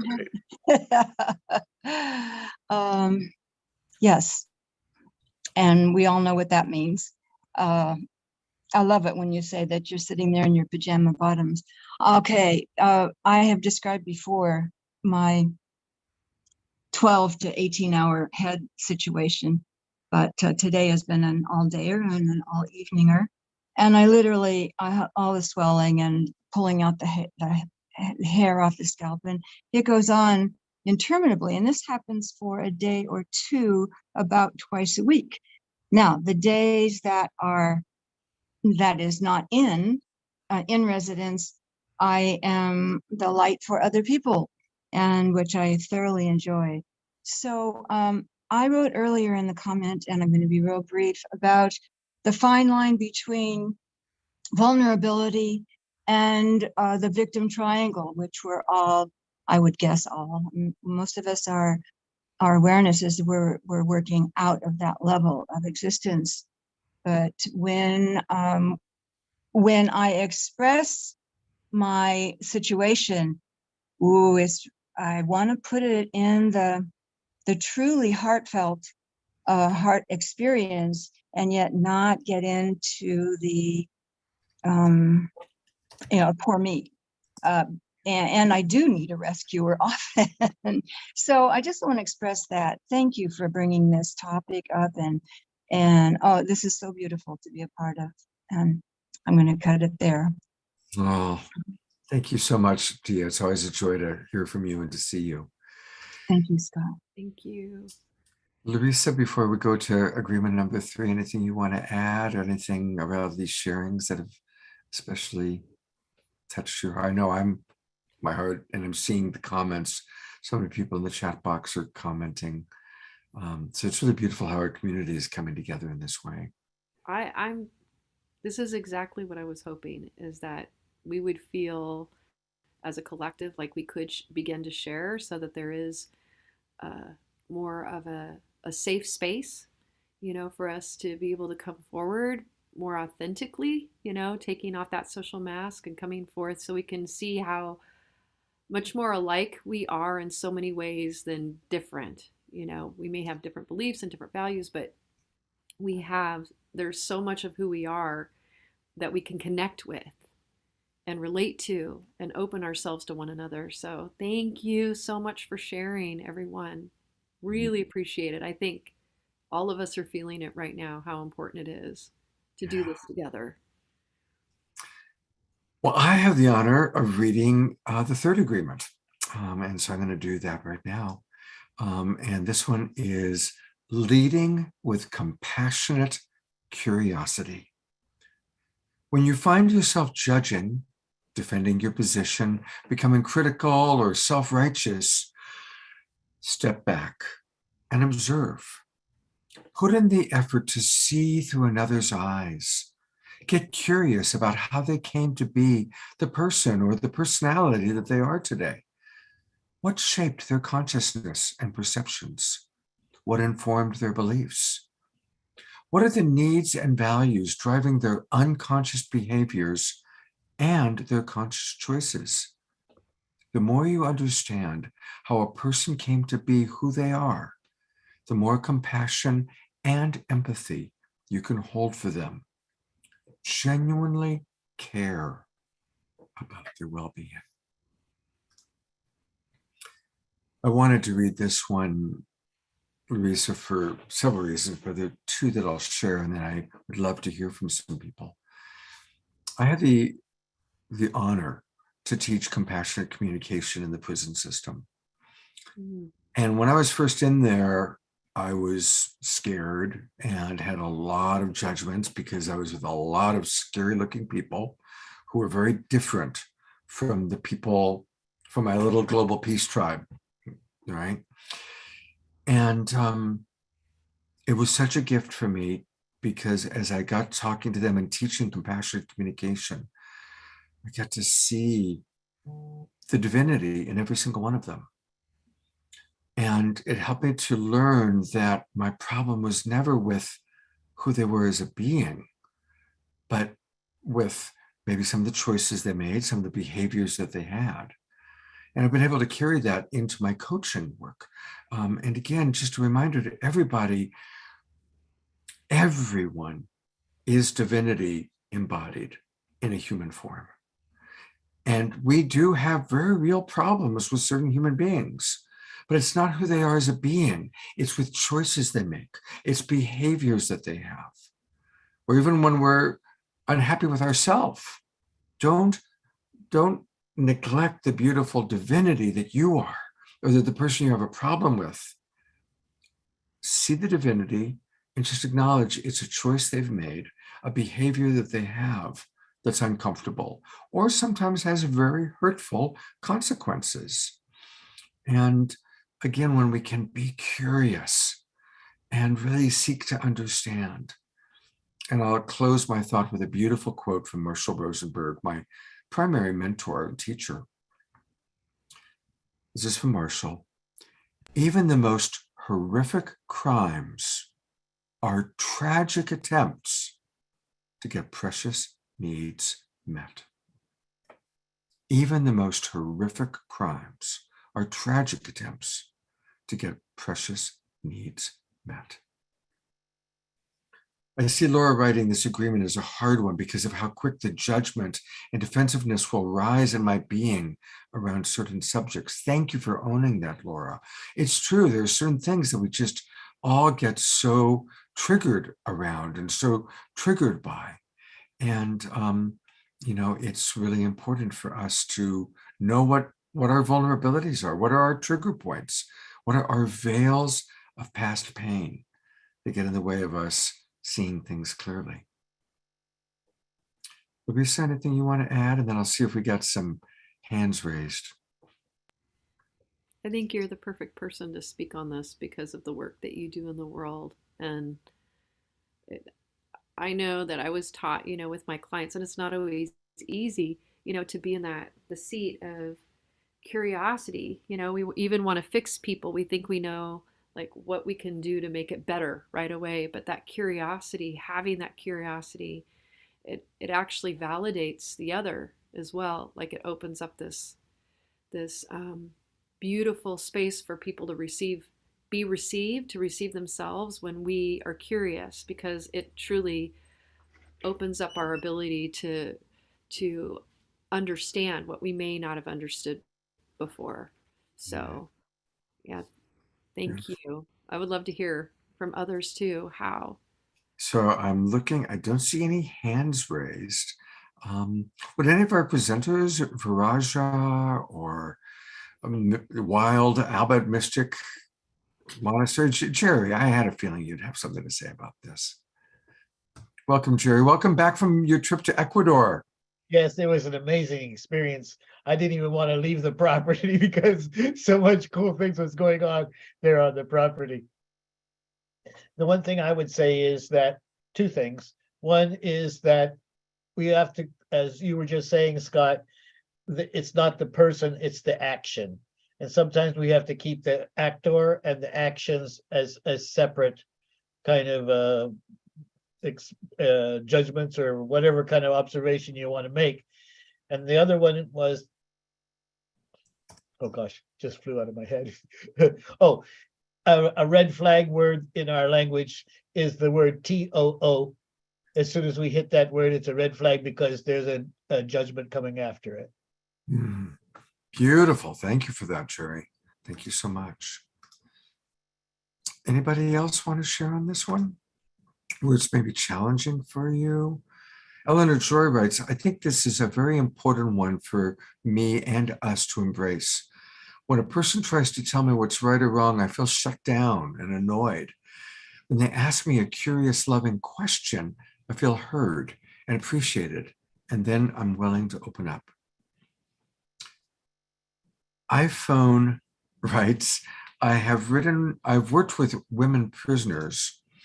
They were not that different than me, except that they had very difficult pasts, made bad choices with grave consequences and behaviors. Many didn't have the coping skills or support to see or know another path. But they now teach me so much about how to be courageous in difficult and abusive situations. Thank you for sharing that. Susan writes, Wayne Dyer said, when you change the way you see things, the things you see will change. And she adds, I loved the movie The Shack. I see that Krista has her hand up. Oh, good. She does. Hi, Krista, one of our regular co-hosts. Welcome back to the Awakening World, Krista. So great to be here with everyone. And Larissa, you know, I'm just such a fan of the WEvolution, and I just really wanted to be here to support you and Scott just getting this incredible movement out to the world. So thank you for your work and your dedication. What's coming up for me around this is, you know, one of the credentials or the things that I've taken a deep dive into is epigenetics, and I'm an epigenetic health coach. And, you know, we know that 99.999% of our DNA is the same as a human species, right? There's that 0.1% or that very small amount that creates that difference. So I think when we can remember how alike we really are and stop creating the differences and just drop into, this is my sister, this is my brother.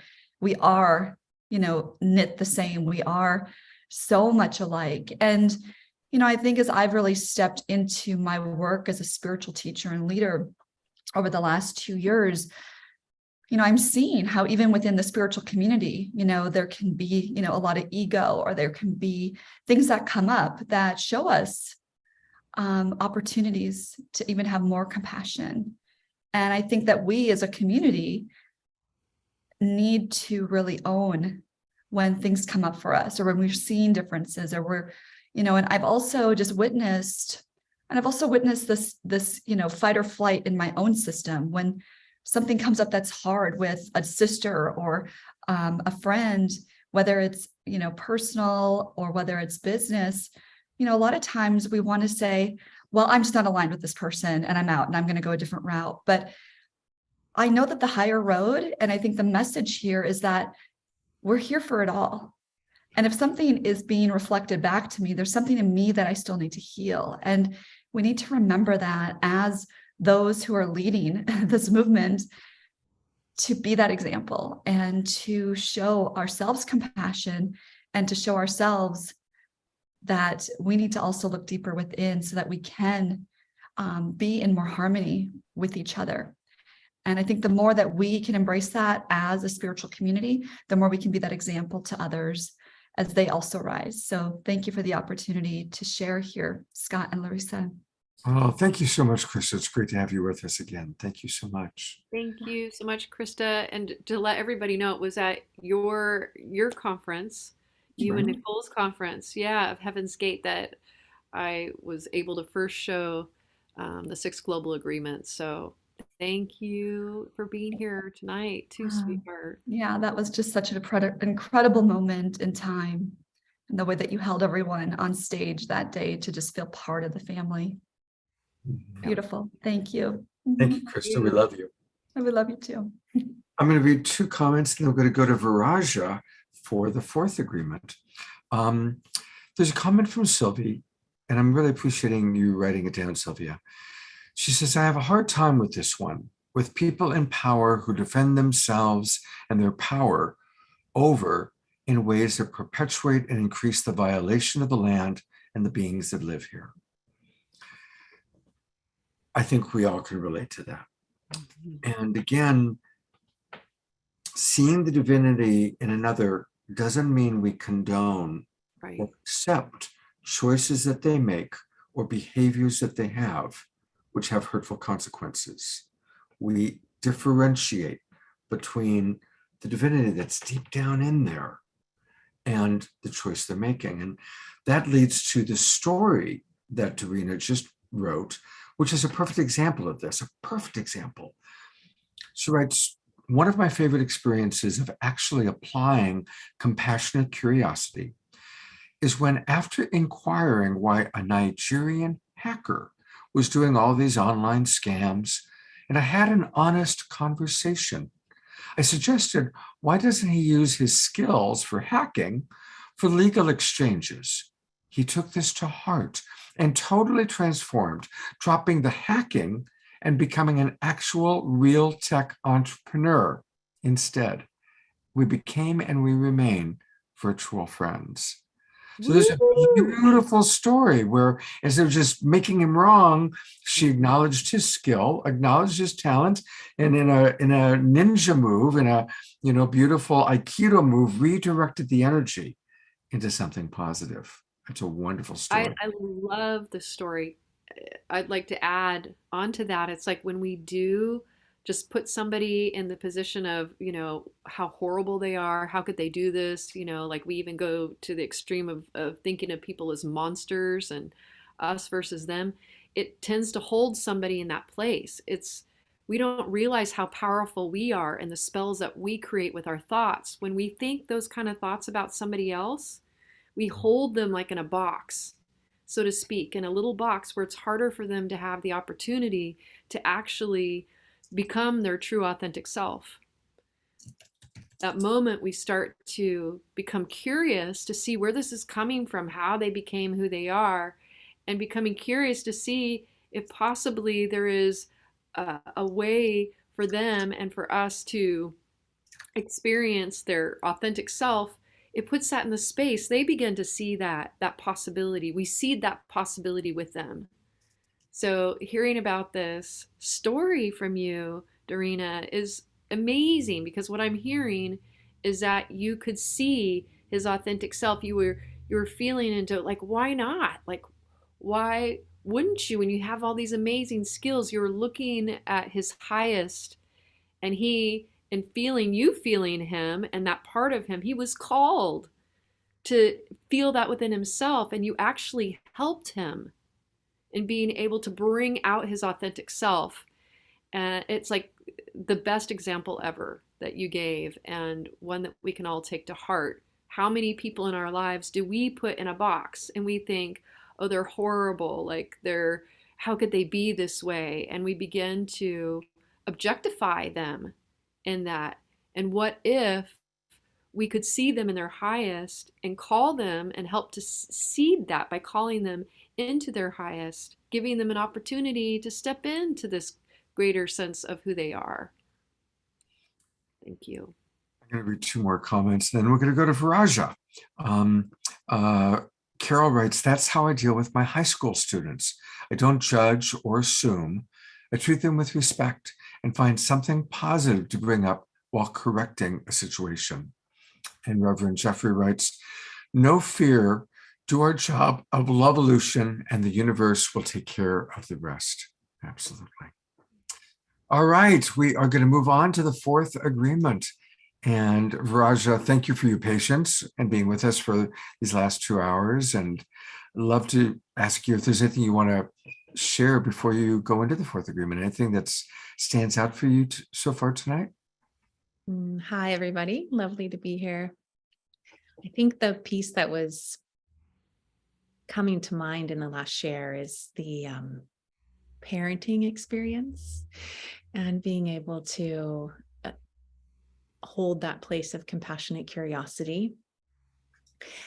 And that has been tricky for me at times. And it's always so rewarding and so interesting if I can pause my projection or my judgment of what I think should be happening or the way they should be doing it and inquire, like, well, why did you do it that way? Or what were you thinking? Or what insight are you getting around this?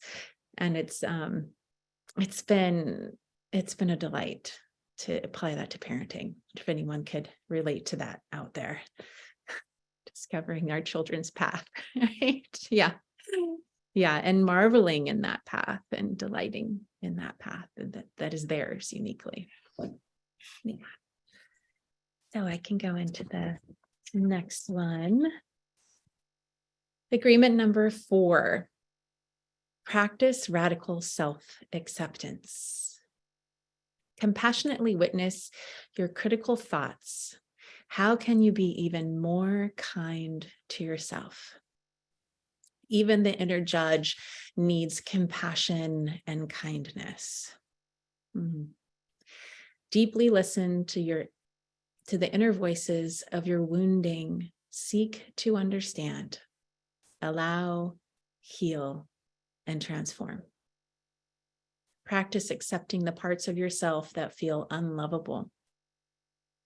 Speak with as much kindness to the parts of you as you would to your beloved or a newborn baby. The more you accept disowned aspects of yourself, the easier it will be for you to have compassion for others. Everyone take a breath. Yeah.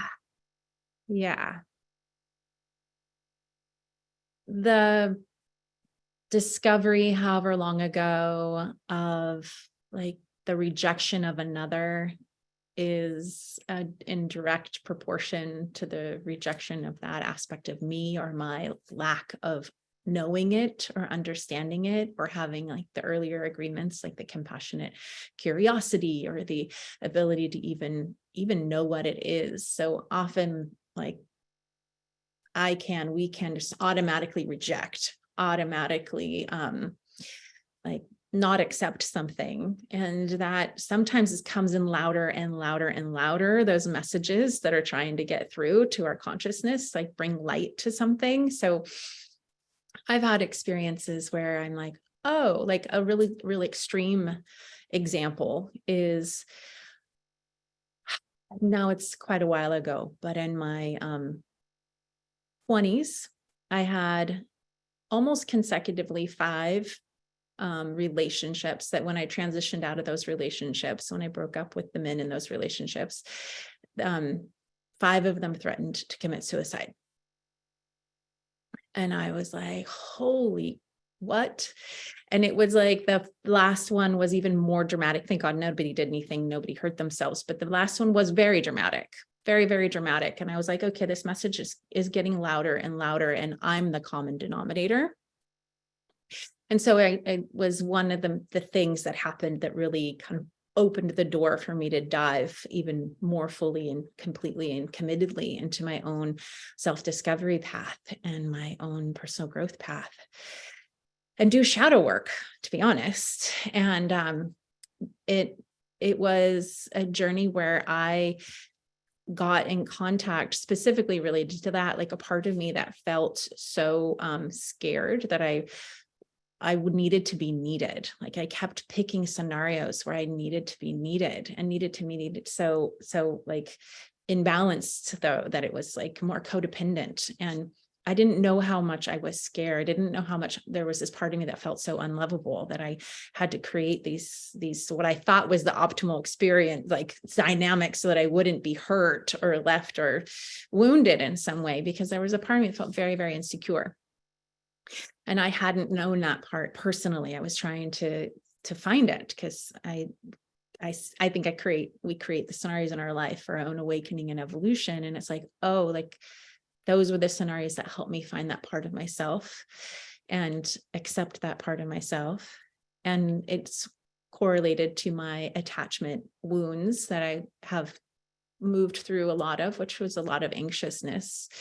And that anxious attachment style is linked to a lot of like, am I lovable? Are they really going to love me? Are they really going to be there when I need them? So as I've healed and been able to connect to that part of me and be like, oh, like, I see you.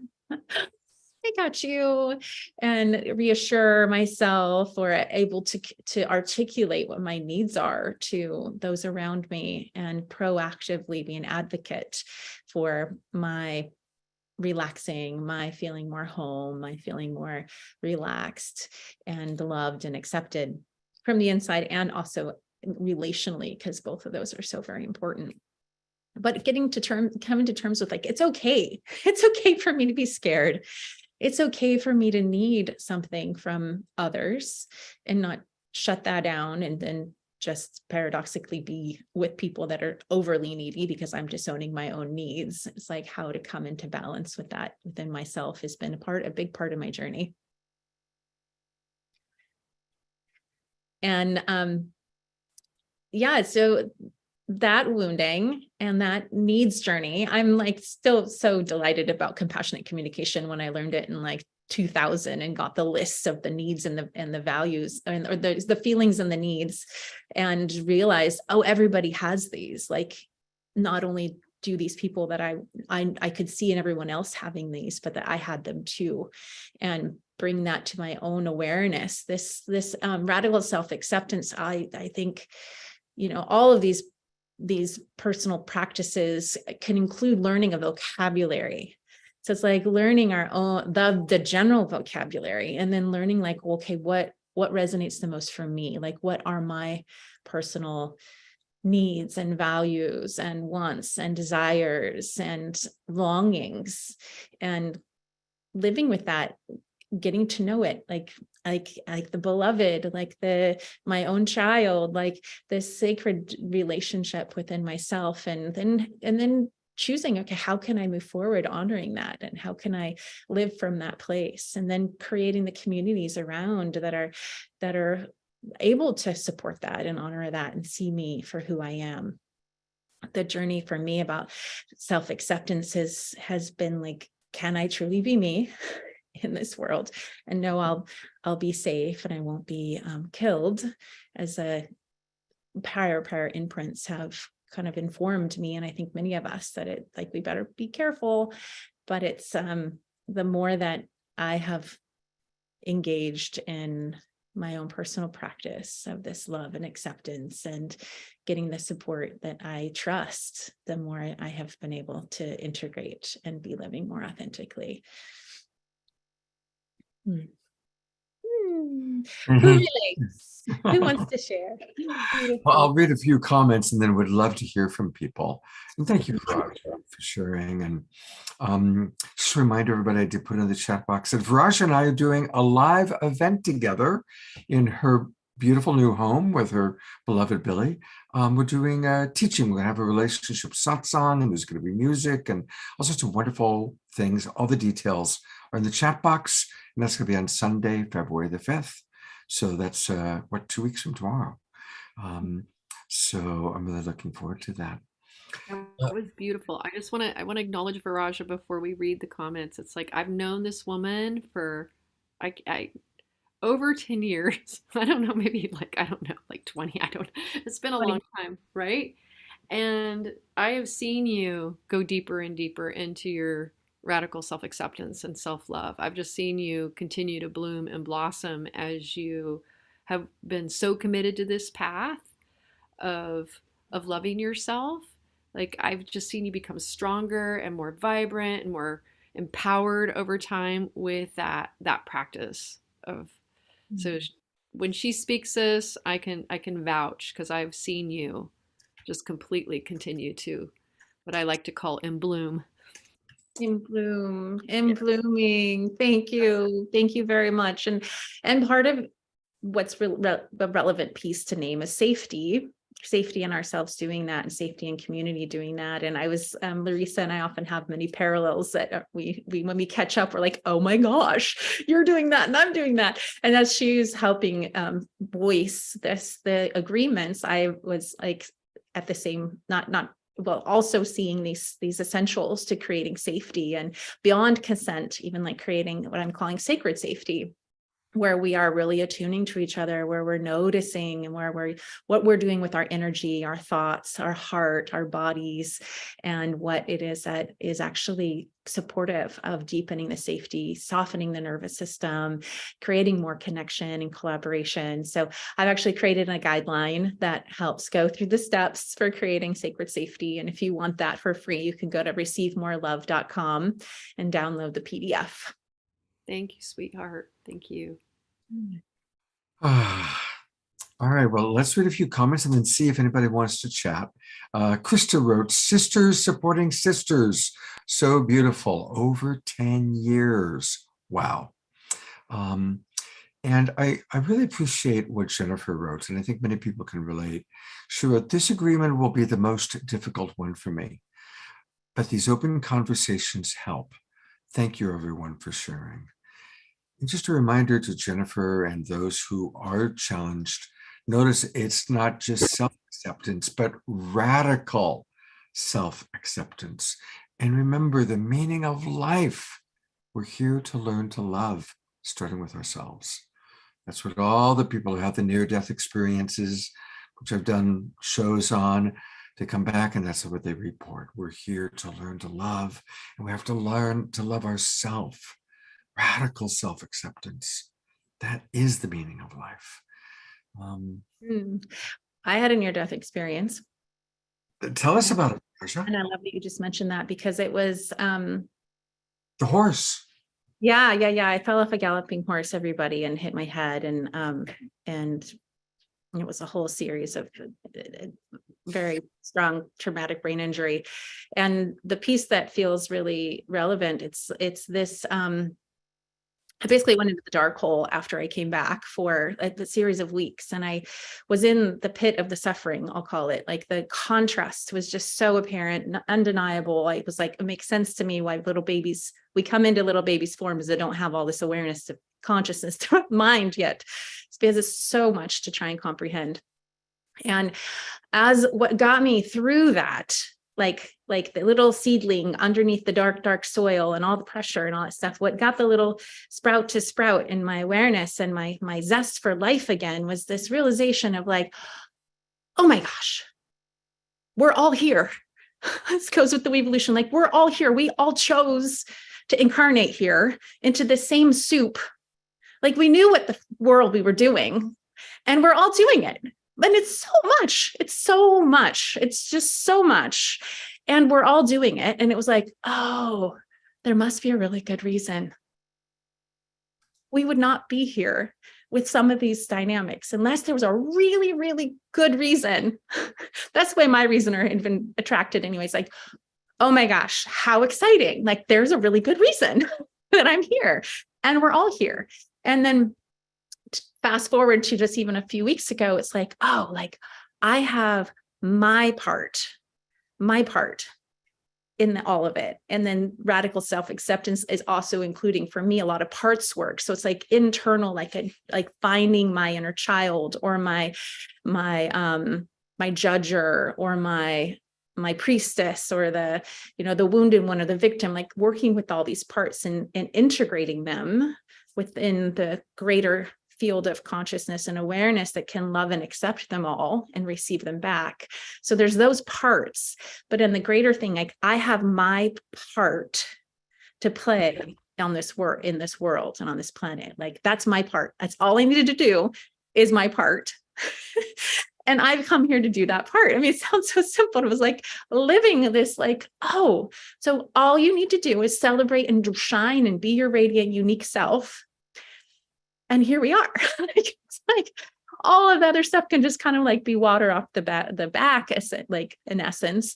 But it, like, to celebrate that, to just really lean in and be that and just trust that and like keep doing that, keep being that, just like, feels so relieving and was such a confirmation. And with that, it's like my work in the world is to help other people do that for themselves, help people trust and know that they have their part, that they are here to be fully in this human form, their essence, their unique way, and nothing else. And that's enough. Exactly like that.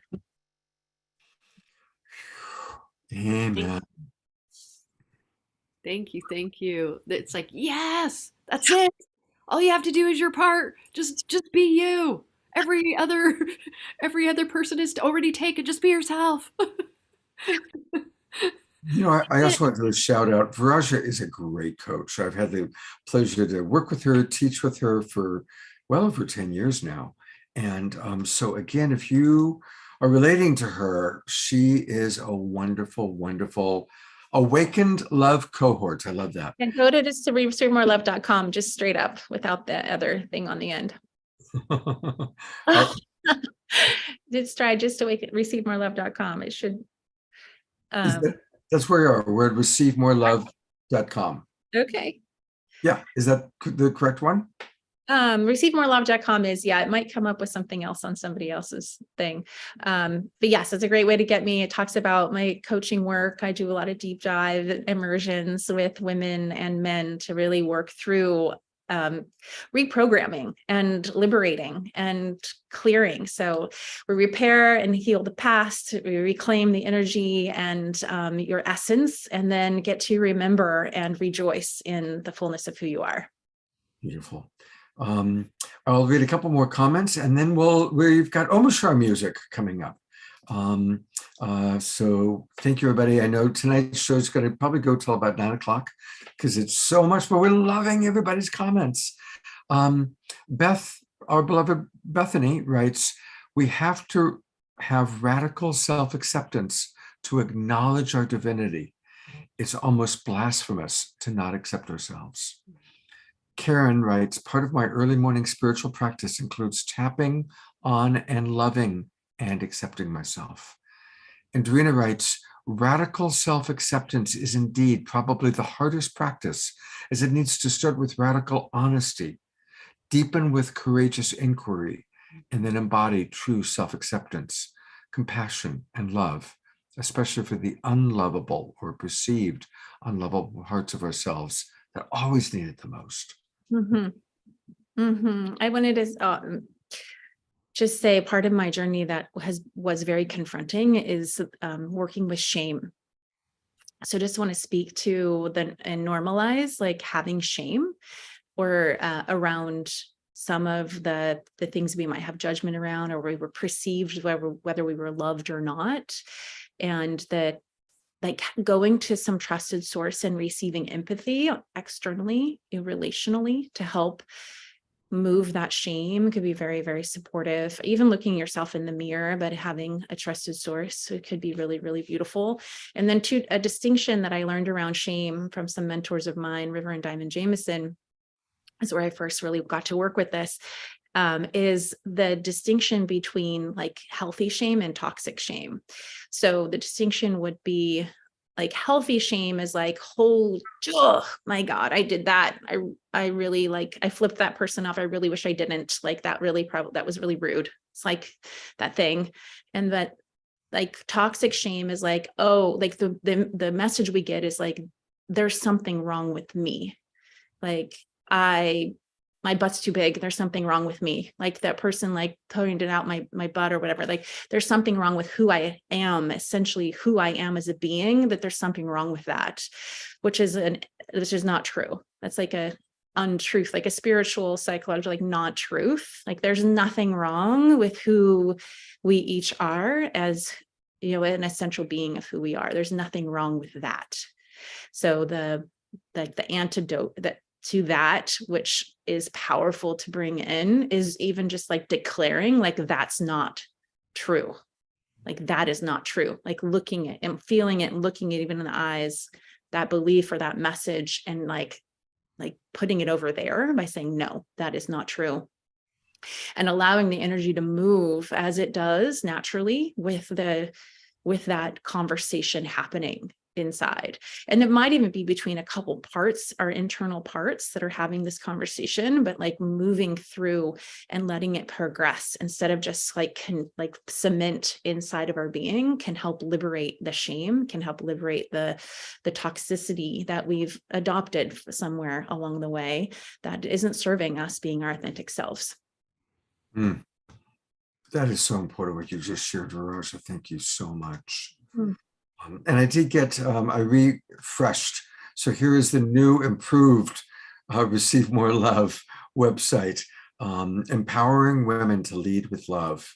And again, Veronica is a brilliant intimacy intuitive coach. She was chosen in the top 3 love coaches by Yahoo. And she is truly an amazing love coach. And if you go down just a little bit, I added the free offering right down there. You can get your sacred safety guideline. Beautiful. A guideline for really learning about consent. And thank you for that. And I'm really looking forward to being with you in person and us having a beautiful relationship satsang group live in Encinitas in 2 weeks. Thank you. Thank you. Thank you. Lisa, any final thoughts for now? I would say she nailed it. So I think enough is said on that in this moment. All right. All right, we are going to go to integrate all of this because it's so much to integrate. We are going to go to our beloved brother Omashar for, and thank you, Omashar, for being with us for, gosh, almost 3 hours now. It's my pleasure. It's like Viraja, you did nail it. I am so I would say triggered in about 1,000 points in my being.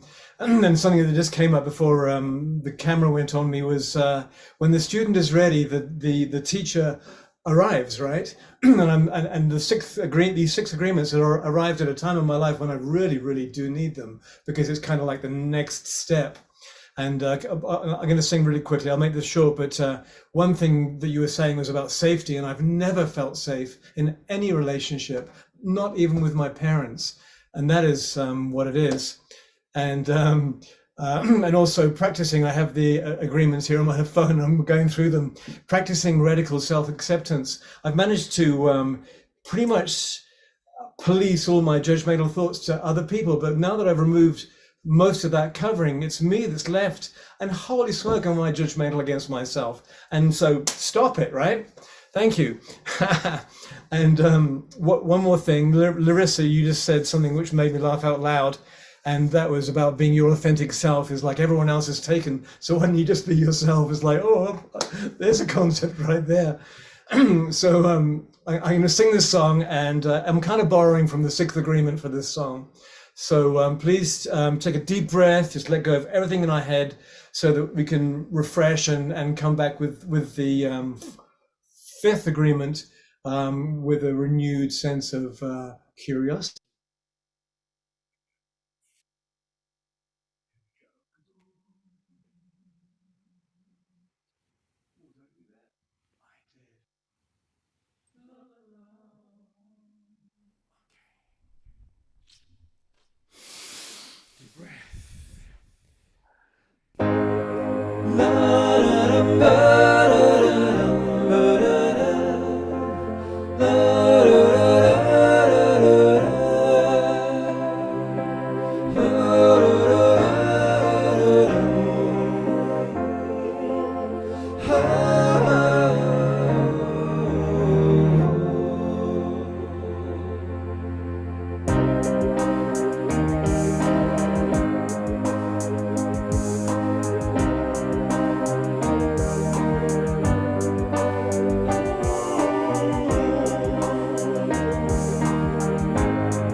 The awakening world is rising through our hearts, through our lives,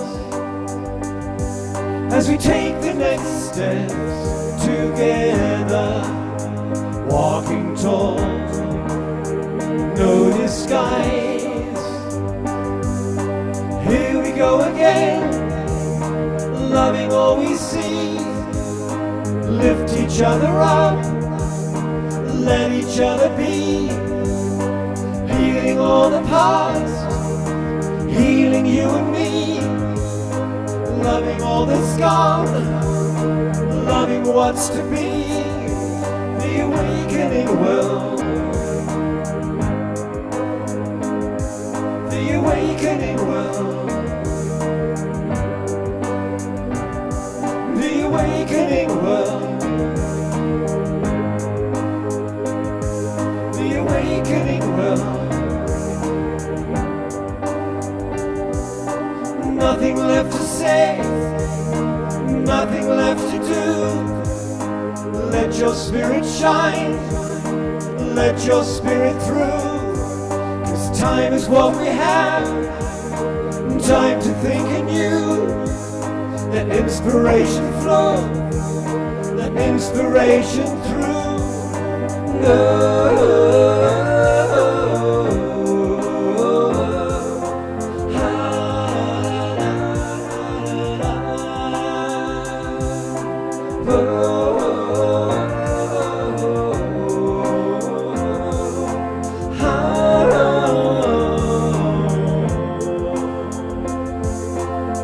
Everybody can sing, and you, Jennifer. Awakening world, the awakening world, the awakening world, the awakening world. 'Cause here we go again, loving all we see, lift each other up, let each other be, healing all the past, healing you and me, loving all that's gone, and loving what's to be.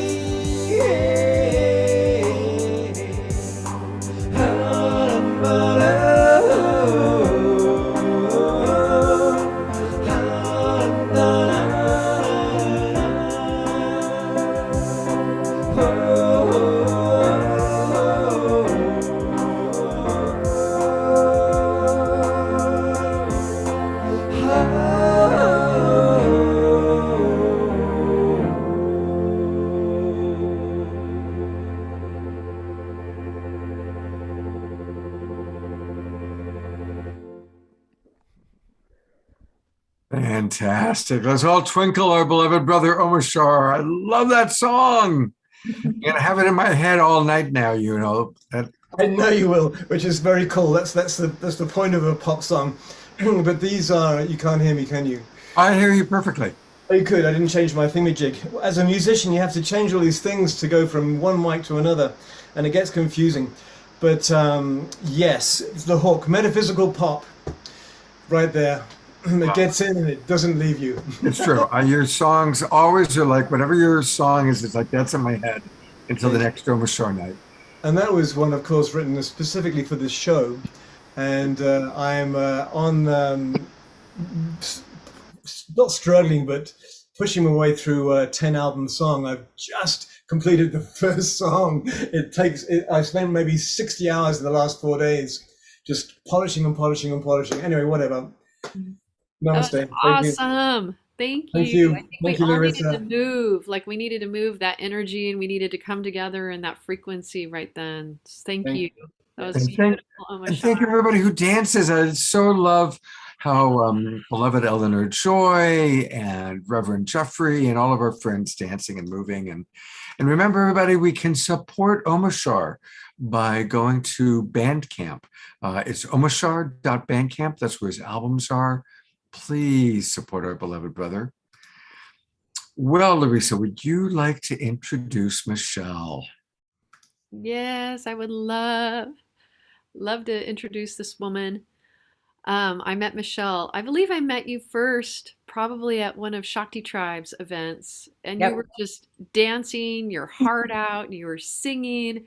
And then I got to know you and at all these different events where you have always shown up to really to lift others up. Like you MC, you're always there, like for causes that you believe in. Um, we both were on the front lines for quite a bit together, and you were the inspiration really for me as well in your work in San Onofre. Um, and we partnered in that. And you've always been just this person of like pure heart and service and caring about the we so deeply. And you have a way of being so inclusive that is just truly inspiring. So I'm so grateful that you were able to make it here with us tonight and to share our fifth agreement, which you were so awesome at. I've seen Thank you in action on this one with people, that have maybe a different beliefs, different values, and the way you just honor people. So would love for you to share. Thank you so much. And I just I want to thank everybody here for all the comments, all the anchoring in of these 6 agreements, because this is the time. There's no other time than now, right now, to do what we're doing and bring us all together in this space of the we. And Larissa, your vision, and just Scott for holding that vision and bringing us all together. I just thank you so much. And Viraja, seeing Viraja again, I met Viraja at your house, Larissa, and she was on those front lines with us as well. She probably did a lot more than I did. She was on camera and such a passionate mama bear. And hearing you tonight, Viraja, I am so inspired. I'm like, she has to be, now that you're back in Southern California, please come to Awakening Code Radio Tuesday night and let's get you on to Awakening Code Radio to share what you just shared tonight, Viraja. I know you've been a guest on our show before, but I think it's time again. I think Larissa's probably been on our show more than anybody, every single year for the 10 years we've been on the air. And I really feel, Viraja, what you're sharing is so important and so impactful right now. So many people need that message the same way we need the WEvolution message. So I'm going to put that out there before. Do I have a yes? Do I have a yes? Yes. Oh God. we could also talk about your event, with you and Scott doing this event coming up. So I want to be inclusive here and start right here, right on the air, and do that. Well, in the spirit of inclusivity, so people know what we're talking about. She has been doing this radio broadcast, Awakening Code Radio, for almost over 10 years, right? And amazing podcast. So you can go to the website. I just put the link into the chat box, and all the podcasts, you can go back and find them, listen to them. She's had so many of our favorite people on, and you've been carrying this torch a long time. Look at all the podcast shows she's done. Look at that. Incredible. So Michelle, thank you so much for your dedication. And I got so excited when I learned you were going to be able to be with us tonight. It was like, yes, Michelle's going to be here too. It's going to be amazing. Oh, thank you so much. I'm glad I was able to. I thought I was going to be off grid this weekend celebrating my podcast partner, Eric Rankin's birthday was the 19th. So we have a lot of birthdays that we're celebrating here. And I'm just so grateful to be here and share in this uplifting time together. And Larissa, you just nailed it with the way that you made these 6 agreements so that we can all practice them. And it is such a great reminder. Each one of them, I have really, I didn't raise my hand only because I wanted more people to speak, and I knew I would be speaking, the 5th agreement. So but I thought I was resonating with every single one of them and wanted, kind of like jumping out of my skin, like, oh my gosh, I have so much to share. But I want to get to the respect each other, because I think that's such an important piece of where we're at right now, this moment in time where we are having the invitation and we are being tasked to really put that into action and to embody it. So I'm going to read it, and then I'll reflect a little bit more on my story. So the respect each other agreement number 5.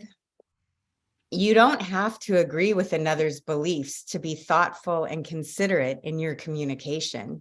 Refrain from yelling, using words and body language that objectify, generalize, or dehumanize.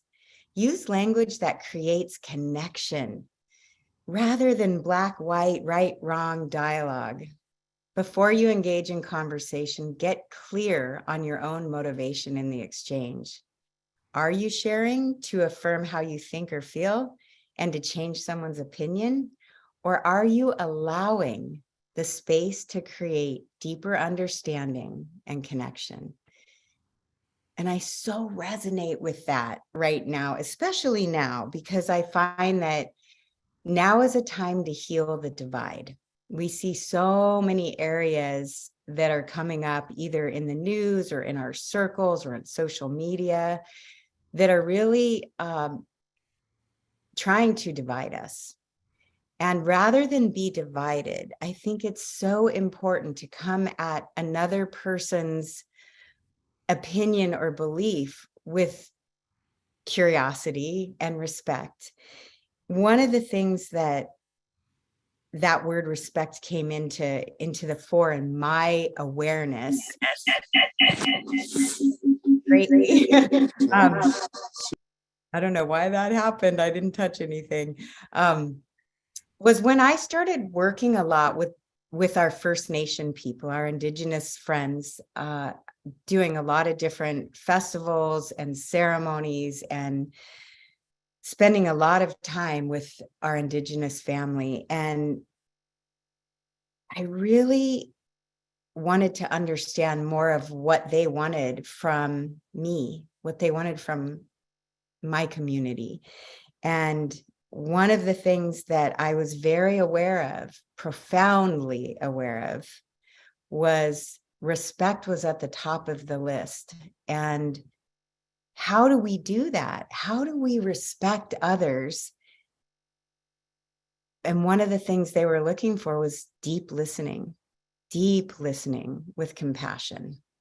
And so that's been something I've really found as one of my missions, is to come into conversations, opening dialogue with respect and deep listening and compassion for another person's point of view, rather than thinking about, while they're talking, thinking about what my response is going to be, rather than just listening to what they want to share.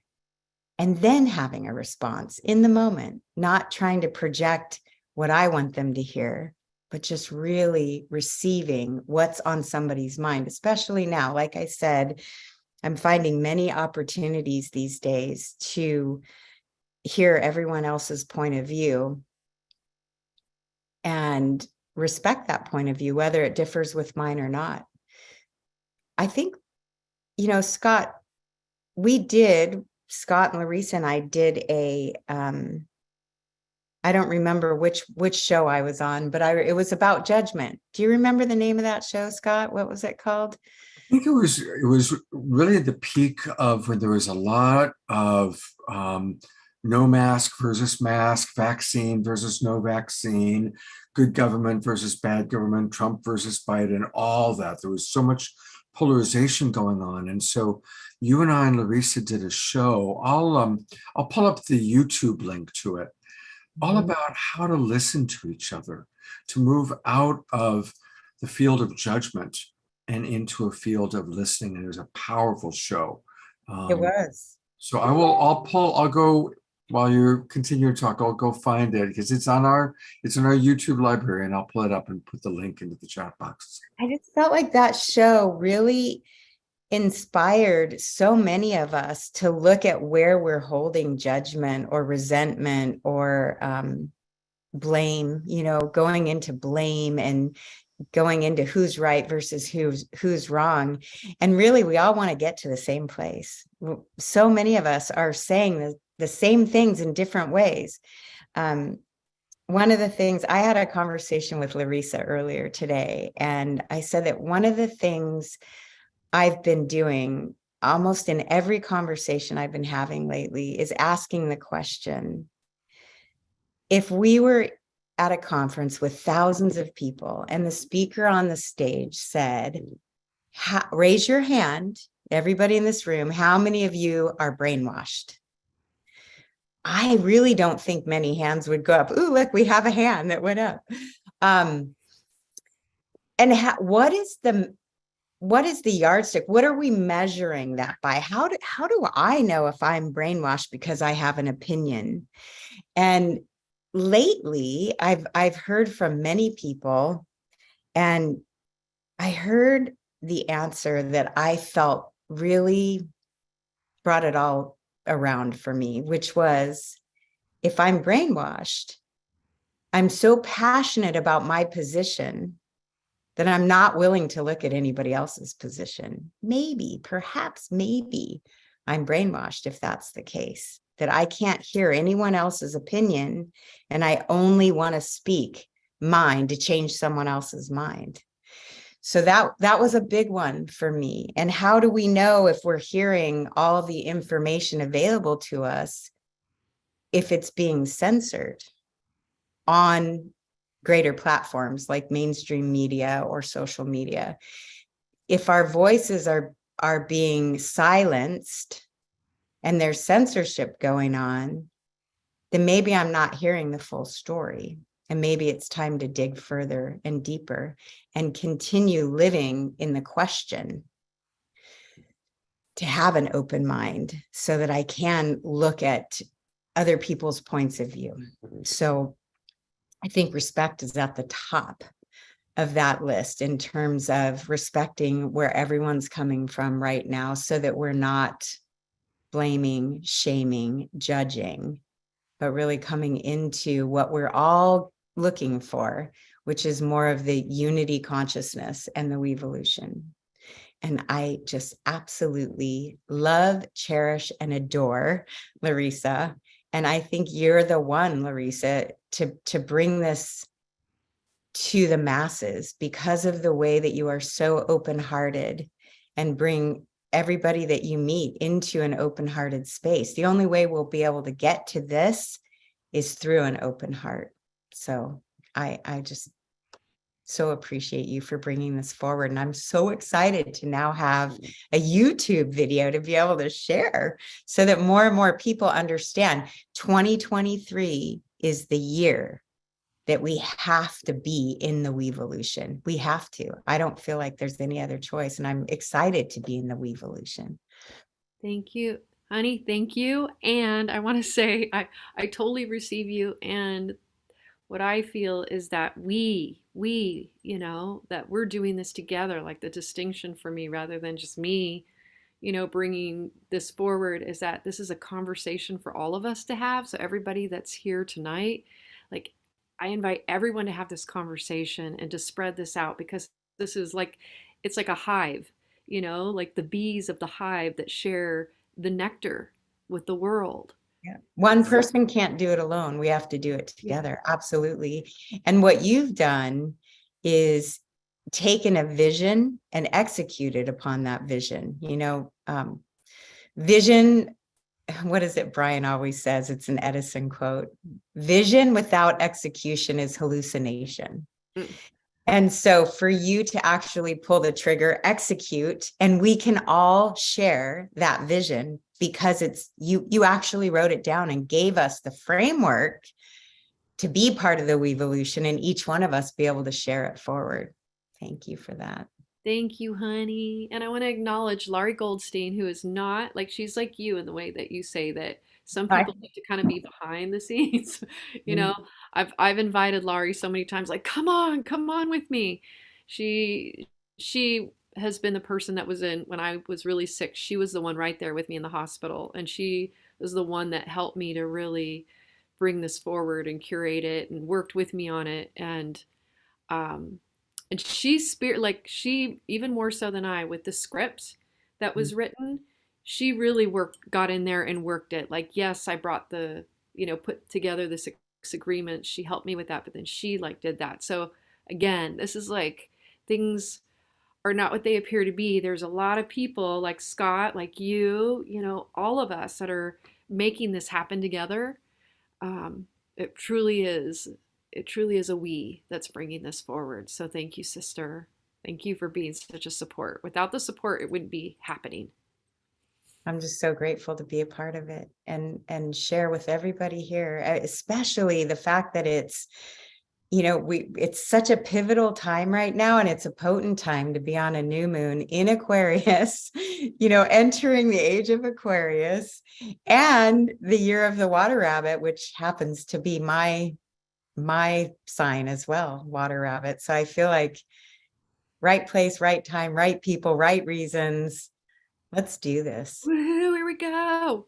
I'm holding a vision of sometime in the future where we're all looking back at this show and the world has awakened and we are living in the beautiful global peace tribe that's living these values. And we all go back and we go, wow, look how young we all are back then. Look, wow, we really did that. And it is amazing, really giving birth to this document, this vision on the new moon in Aquarius. Somebody pointed out the new moon is closer to the earth today than it has been at any time since the year 1030, 1,000 years ago. It is truly a fortuitous time. And this is very special. This is a very, very special show. It is. Thank you, Scott, for creating this space and Oh, all my pleasure. And you know what? I think we need to move on to the final agreement. Yes. Otherwise, we're going to be here till midnight. It's time to play. Time to play. Where's Jason Firth? When it's time to play, it's time to say Jason Firth. Where are you? There you are. I'm here. Hey, Louisa, what can you say about your beautiful, beloved brother? Oh my God, he's just adorable. He's so much fun. He makes everything so much more fun. His positive attitude, his belief in people. Jason's the person that always sees the highest in everyone. He's always when it's challenging for most, he finds always the highest in people and always celebrates that. And I think, that's why he is such a playful spirit and he's so much fun to be around. I love having Jason around. All right, well, Jason, take it away with number 6. Thanks. This has been really fun. In a spirit of playfulness and speediness, I'll just read the beginning and the end. Play together. Get out there and play. Make music together. Find the humor in life. Play is one of the highest forms of prayer. I've been meditating to get ready for this and thought, play is so fun. What is the impediment? Why aren't we all more playful? And I think I came to 2 things, and that's what I want to talk about. One is I think we don't often always give ourselves permission to be playful. And then sometimes we might lack ideas on how to, in the life we find ourselves living, to be more playful. So I want to talk about those 2 things. I can pinpoint in my life when, as an adult, I became a more playful person. Like probably most of us, as a super playful kid, came from a playful family, and then I went to law school at Georgetown and had all these student loans, and it was like, I have to graduate top of the class so I can get a good job to pay off these huge student loans. And so I worked really hard and studied really hard. And then I got a great job at a big firm, and where they billed my time out at $400 an hour. And then I was like, oh, I've got to be worth this. And you have to log your time for billing purposes every 6 minutes. So every 6 minutes you have to account for your time.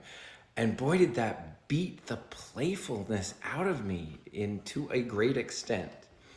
But I was lucky enough to be asked to teach hula hoop lessons at the break at a Deepak Chopra big event for his biggest donors. And the speakers were Deepak Chopra, Oprah Winfrey, and Eckhart Tolle, and then some other people. And they were great. But the one that I really remember and that caused this change in me was this guy that talked about, it was a science guy that talked about diversity in the universe. And he said, if you look like out in a big telescope and look far, far away, you'll see that there's huge diversity. Like we look up in the starry sky and it looks like just a bunch of stars. But he says, if you get close, it's all very different. And if you go deep inside under a microscope, there's all this diversity. And then he talked about how we all think we're each a person. I'm Jason. We are who we are. This package is just one person. He says, but if you look closer, if you look chemically, there's so many elements on our planet. We contain all of them. Every little element is scattered through us, even the really weird ones. He says, if you look at volume chemically, we're mostly water. We're like an ocean. And then he says, if you look organically at the cells, by mass, we are mostly like human cells with our individual DNA.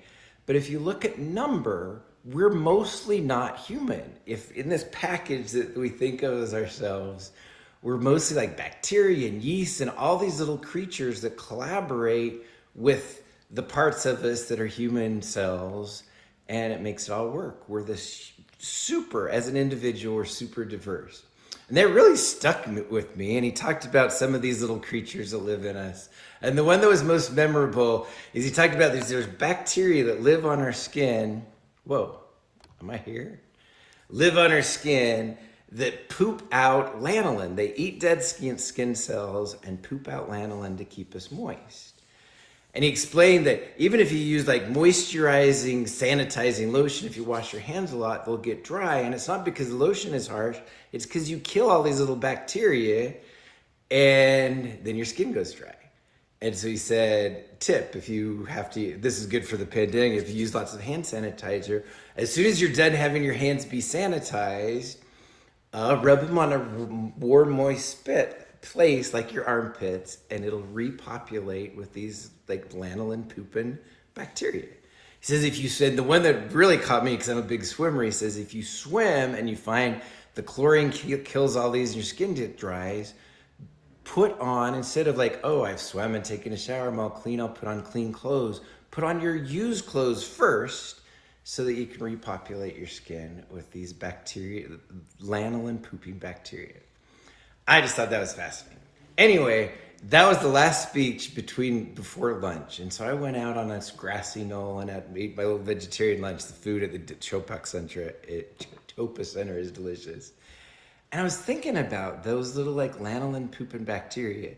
And while I was sitting there eating lunch, one of them in my imagination that's so thankful, like raised its hand and looked up at me and said, hey, you up there, are you God? And it was such an odd question. And I started saying, no, I'm not God, I'm just Jason.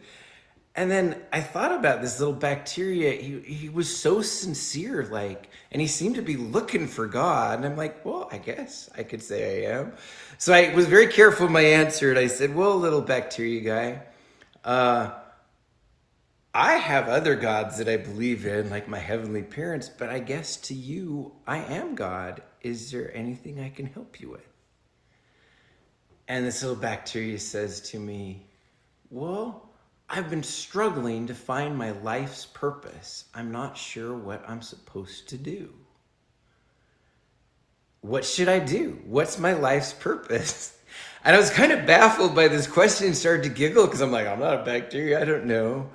But I gave it some real thought and then said, hey, little bacteria, I don't know all that much about your job or bacteria, but as far as I'm concerned, you can really do whatever you want. If you want to eat lots of dead skin cells and make lots of moisturizing lotion for me, that's awesome.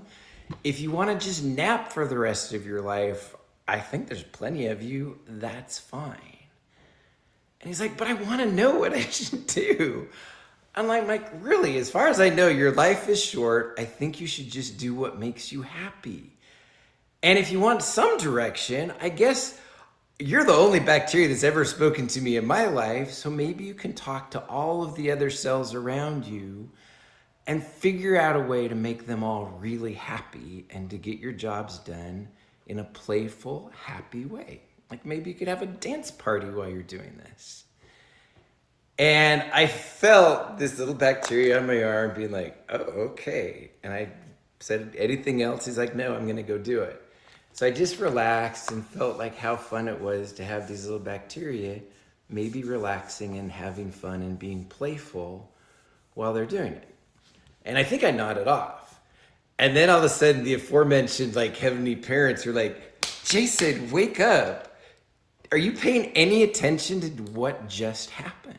And I'm like, yeah, I made the cells on my body a little happier. And like, at least I imagined the voice of God or my heavenly parents saying to me, honey, if you would want one of these bacteria on your arm to be happy, can you imagine how hard that's all we want for you is for you just to be happy in whatever you're doing, just be happy. Like, just like you said, this bacteria, from our perspective here, your life is going to be really short. It goes by like this.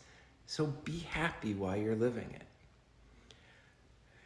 And that lunch hour really made a huge difference in my life. It's a silly little story, but it really did happen. And I went back to work and told my team, like, we are going to focus in our little intellectual property group at our firm on trying to be happy every day at work. We're going to be as playful as we can. We started instituting ways where we could be more playful. We all had a pile on our desk of work we could do away from our desk. And then when those piles all got full, we'd go to the park or we'd go down to the gym and do a treadmill and go through those piles of things that were usually just reading or marking up things. And before long, my group was both the funnest group and the most profitable in the firm. And it made it really easy to hire people because we got the reputation of being this fun group to work in. So I'd like you all to imagine that, like how anyone you would love, you'd want them just to be happy and playful any chance they get.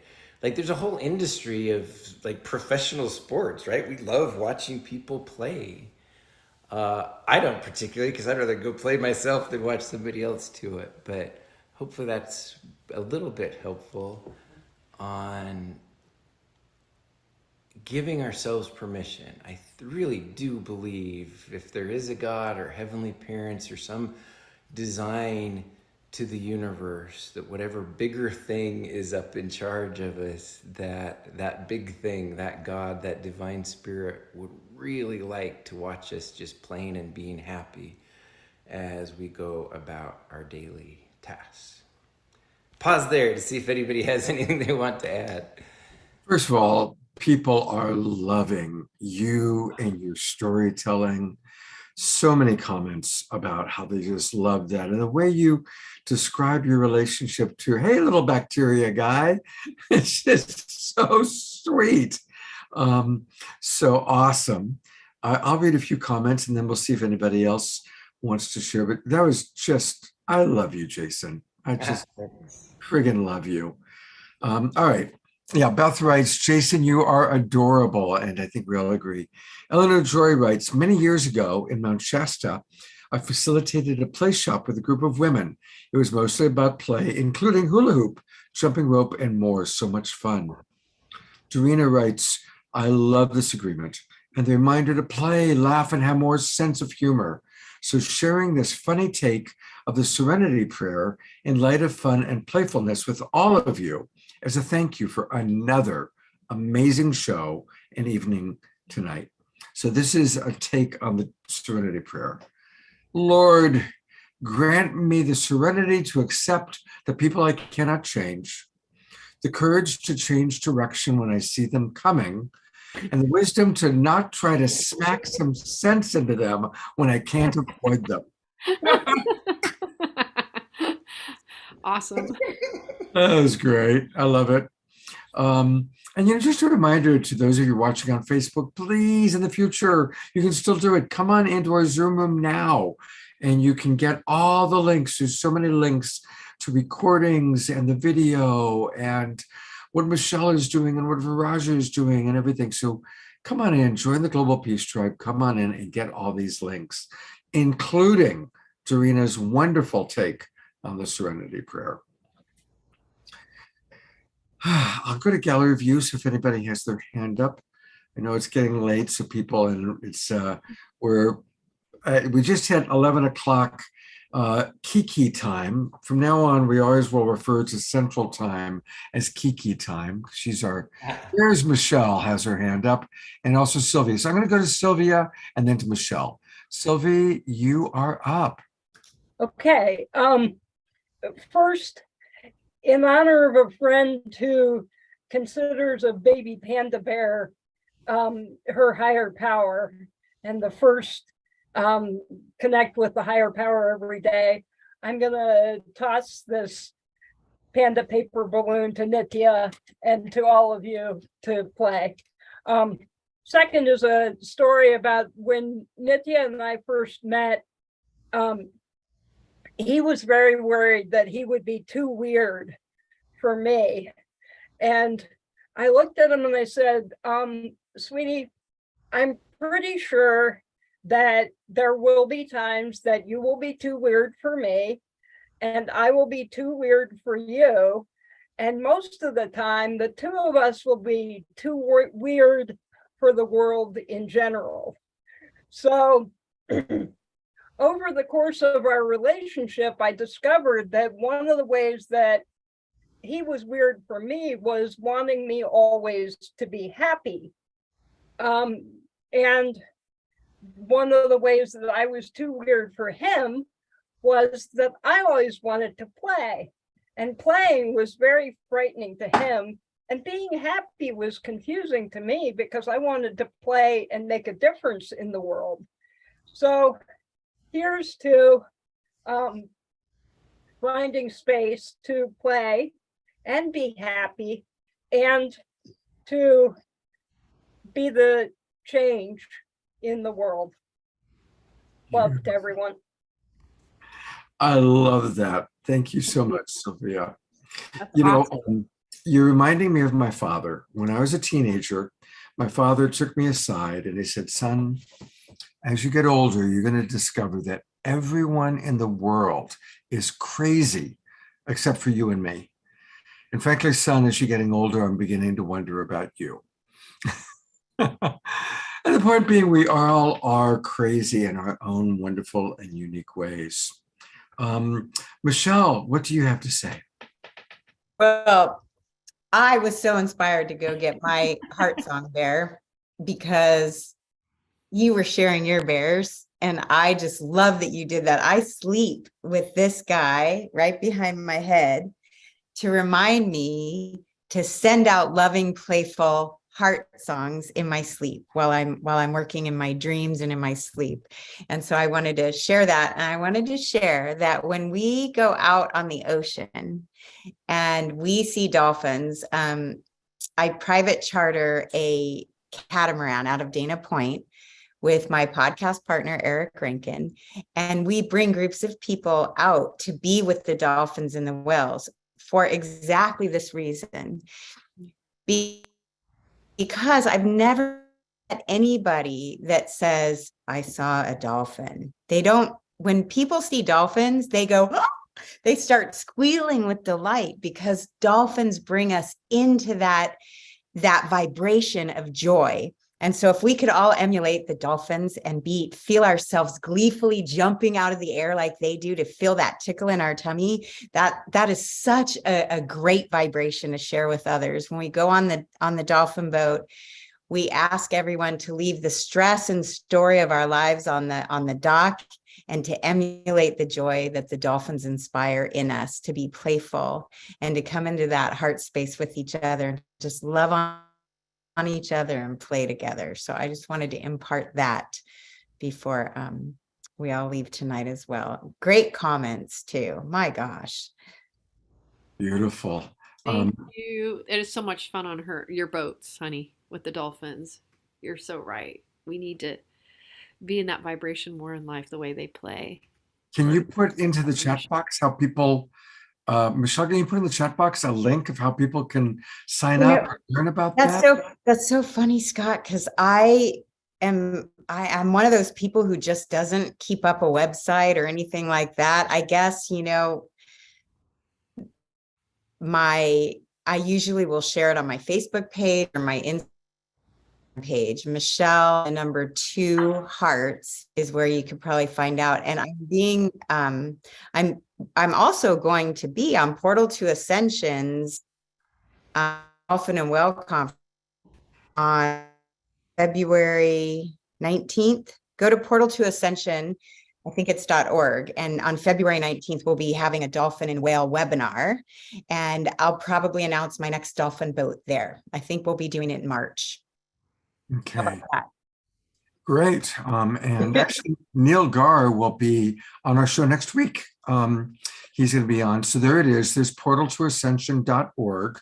Right off the bat, you can see Heal the Divide. That was what she was just talking about. First one that came up for me on the carousel. And yeah, we love Neil and all the work he does. He'll be on the show next weekend. And you guys have one bear. This is my bear. This is my Jasmine bear, which is her name. And Love Jasmine Bear. so we appreciate, Jasmine Bear is giving me kisses. So yes, we all got to have our teddy bears, our Jasmine bears. And she teaches me about play. Absolutely. She is like, come on, Dad, time to play. Get the hell off the computer and let's play now. So, well, it has been, I'm going to bring Viraja and Jason and Bethany on one last time. What a wonderful show. What a wonderful group tonight. I do want to do just a few quick announcements, but before I do the announcements, let's just all twinkle these wonderful presenters who have been with us for almost four hours, from going back to when we all got together and started doing sound checks and such. So thank you all so very much.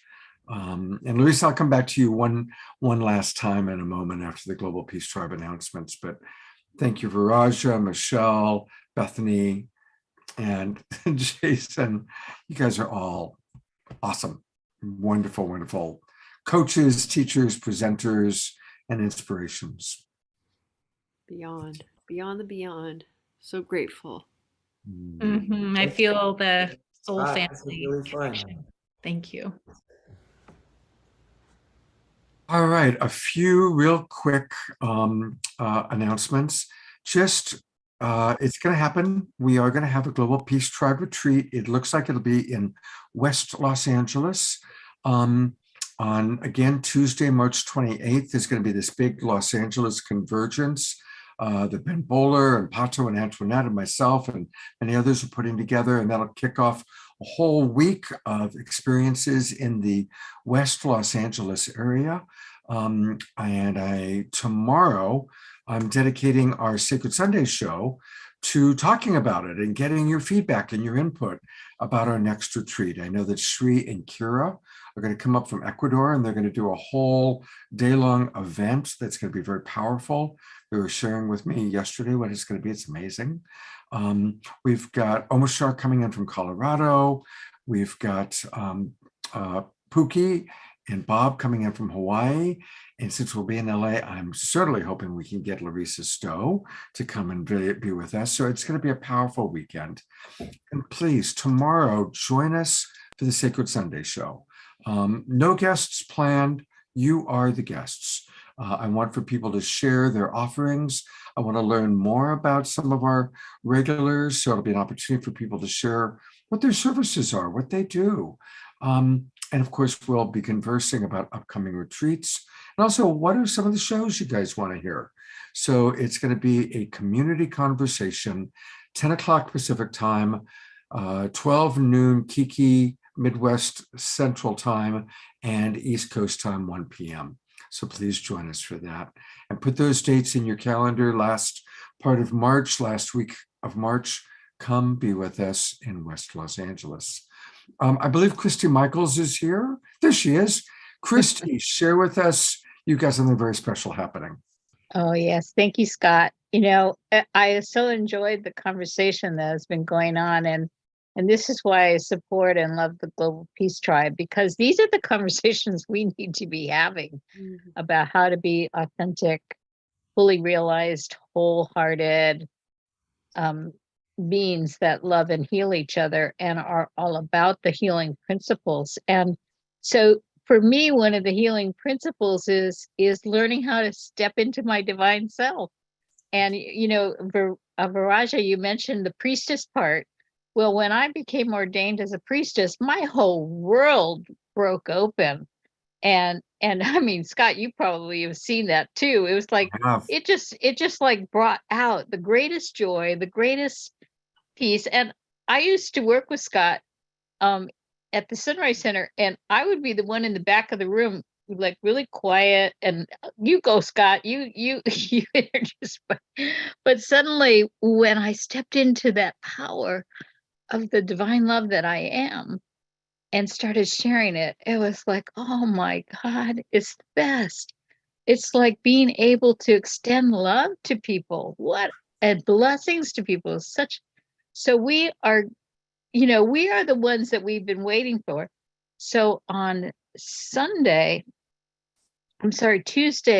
January 31st, we're having the celebration of the birth and the rise of the divine feminine. Because let's get real, folks, we celebrate the birth and the rise of the divine masculine, but we don't acknowledge and celebrate the birth and the rise of the divine feminine. So a whole group of us are getting together, including Antoinette and all of her gals, that she does these incredible songs about the Divine Mother, and Elizabeth Kelly, who's of the Holy Order of Mary Magdalene. And they are going to do this fabulous, beautiful dance of awakening the sleeping lady. Because, women, we're 51% of the population. And, if you ask any woman, are you okay with the fact that we have statistically 17,000 children a day dying of starvation on this planet?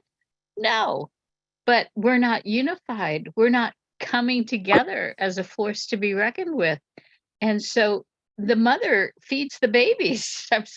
We take care of the children. We make sure. And if we were a unified force around the things that we can agree on, then we would make a tremendous change. So anyway, we're going to just have a rockin' great time and have all these wonderful people. Dan Craig Morris has just come out with this fabulous new book, which is The Divine Spark Within. This man has devoted himself since he was 18 years old to discovering the Holy Sophia. And he has connected the dots about the story, about why she was suppressed. And, some of us, we think, well, what does it matter that all the divine feminine stuff was suppressed? Well, the suppressed stories are the stories that empower us, because they show us the women who achieve great mastery, and they are the living demonstrations. And we'll be talking about Kathleen McGowan's new book.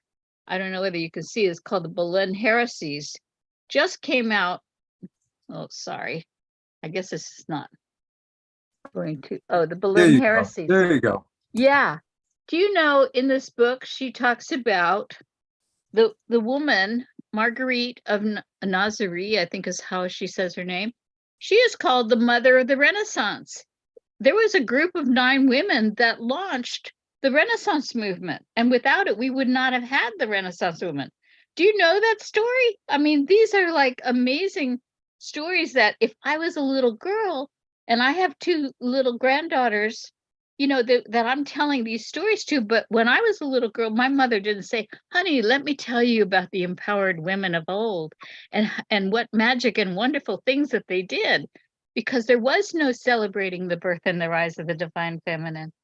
So anyway, thank you guys all for dedicating your lives into this work of bringing people together, raising up the consciousness to these beautiful principles. And Scott, I so love and adore you, and I appreciate all the wonderful work. And Larissa, Omashar, everybody here, you're like my new family. Thank you, Chris. Thank you, Christy. Well, we look forward again, everybody. That's January 31st, Tuesday. That's a week from this Tuesday, 7 o'clock Pacific time. And definitely, Christy, please put the link into the chat box where people can register. Yeah, thank you so much. It's at the Gospel of Mary Magdalene.info for those on Facebook. Gospel Christy, is of- that a live event?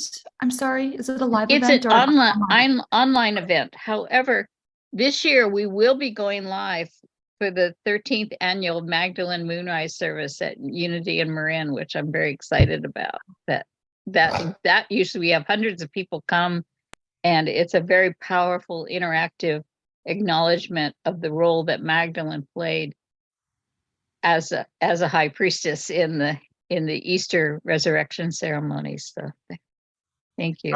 I put the link into the chat, everybody. And again, it's for those on Facebook and YouTube, Gospel of Mary Magdalene.info. And speaking of YouTube, again, I always thank him, but he's right here with us. A big thank you to Alan Steinfeld, who always carries the Awakening World on his YouTube channel, New Realities. And Alan is going to be my co-host next weekend. So Alan, I'm going to put the spotlight on you and share with us a little bit about what we have to look forward to next week. Well, thank you, Sky. I just have to say this program has had a lot of love and a lot of presence of the divine feminine coming through. So it was a really beautiful offering of love. All my favorite divine feminines are there. Michelle, Larissa, my new friend Krista, and this woman, Christy, and everyone. We're coming into that time. We're coming into this awakening to balance. It's not the feminine over the masculine, but right. The ancient Native Americans say you can't fly with only one wing. So we're gaining our wings to fly. But next week, can I share my screen here? I'm hosting the show where the basis will be the ancient galactic wisdom. We're going to have some of these people who are speaking at this Portal to Ascension conference on our show next week, Scott, as our guest. I got Rebecca Fitzgerald. I think Vivian's going to come, and Victoria Reynolds, but also on the whole day, two-day event on Portal, we have Chris Griscom. You remember Chris Griscom, Scott? Wait, I didn't hear you. I was muted. Yes, I do remember Chris Griscom, and I haven't heard from Chris Griscom in a long time. Well, I'm bringing her back.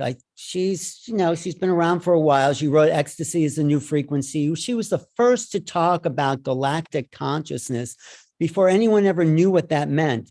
So I don't think she can make our show, but she's going to be on this workshop. So we're going to focus on this merging of ancient wisdom and what we're coming into as higher dimensional beings as we make the shift. I really think 2023 and all the motions of planets in Aquarius and Pluto in Aquarius, it is a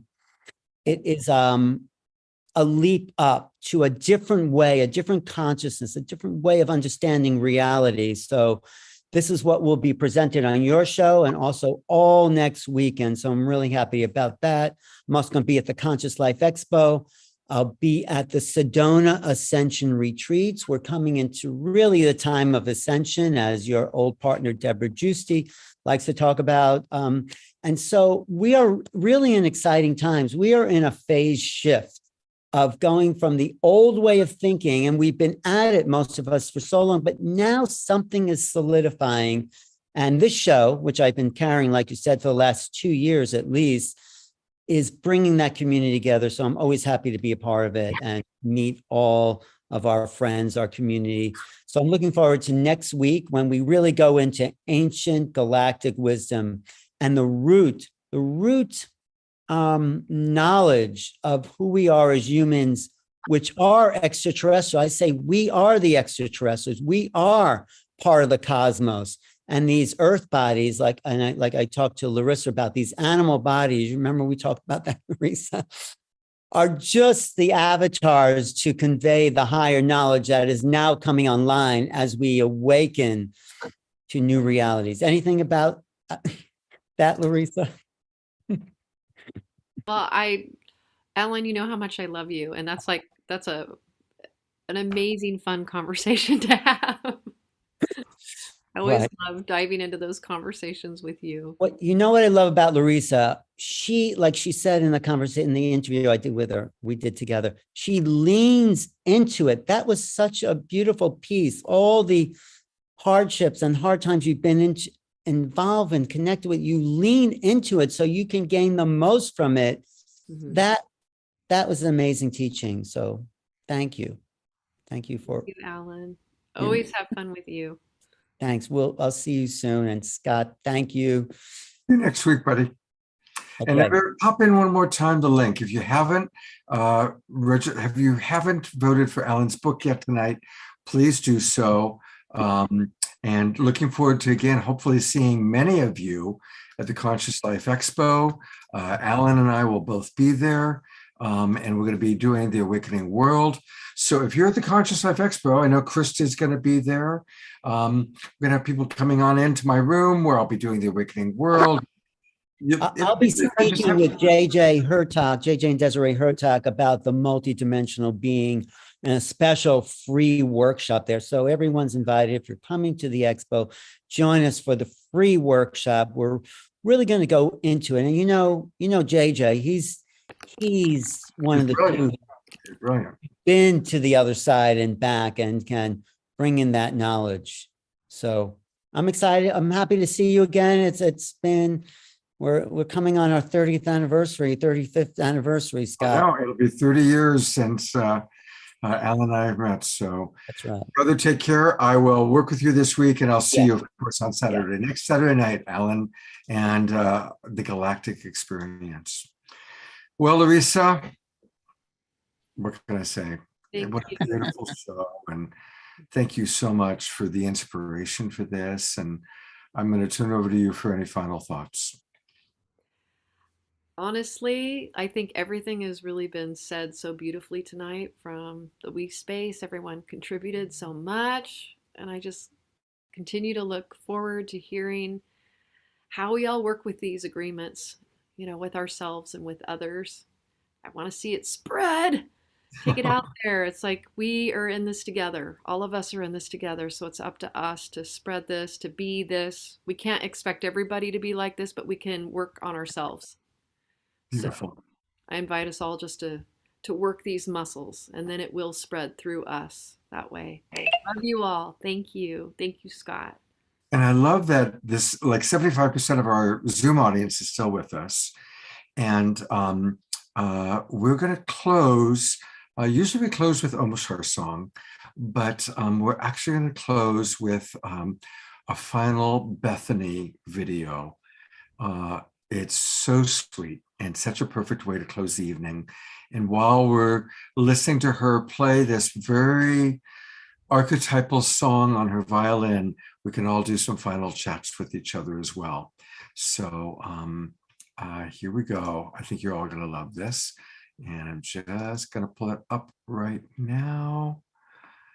I think that it may even bring some tears for some of you. I know that when I heard it tonight or earlier today, I was like, oh yeah, we definitely got to play this for sure. Oh, it's not letting me do it one way, but it did do it the other way earlier today. So give me a moment here. Here she is playing Somewhere Over the Rainbow.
Who's got tears in their eyes right now? Whose hearts are just overflowing right in this moment? Yeah. What a beautiful, beautiful way to spend to end such an incredibly beautiful evening. Mhm. So Wonderful. So beautiful. Thank you so much. Thanks, Bethany. Thank you. Bless you all. Bethany, the depth of your feeling comes out in your music. It's beautiful. Thank you. And I love that you brought in the spirit of our beloved Yogananda, who is such an important being to so many of us, maybe to all of us. So it was beautiful having Yogananda watching you and watching us, if you will, while you play and while we play. Thank you so much. Thank you. All right, everybody. I'm going to go to gallery view, say goodnight, much love, and I hope to see all of you tomorrow. Take care, everyone. Thank you for a beautiful, beautiful night. Thanks, Scott. Good night. So much love. All love.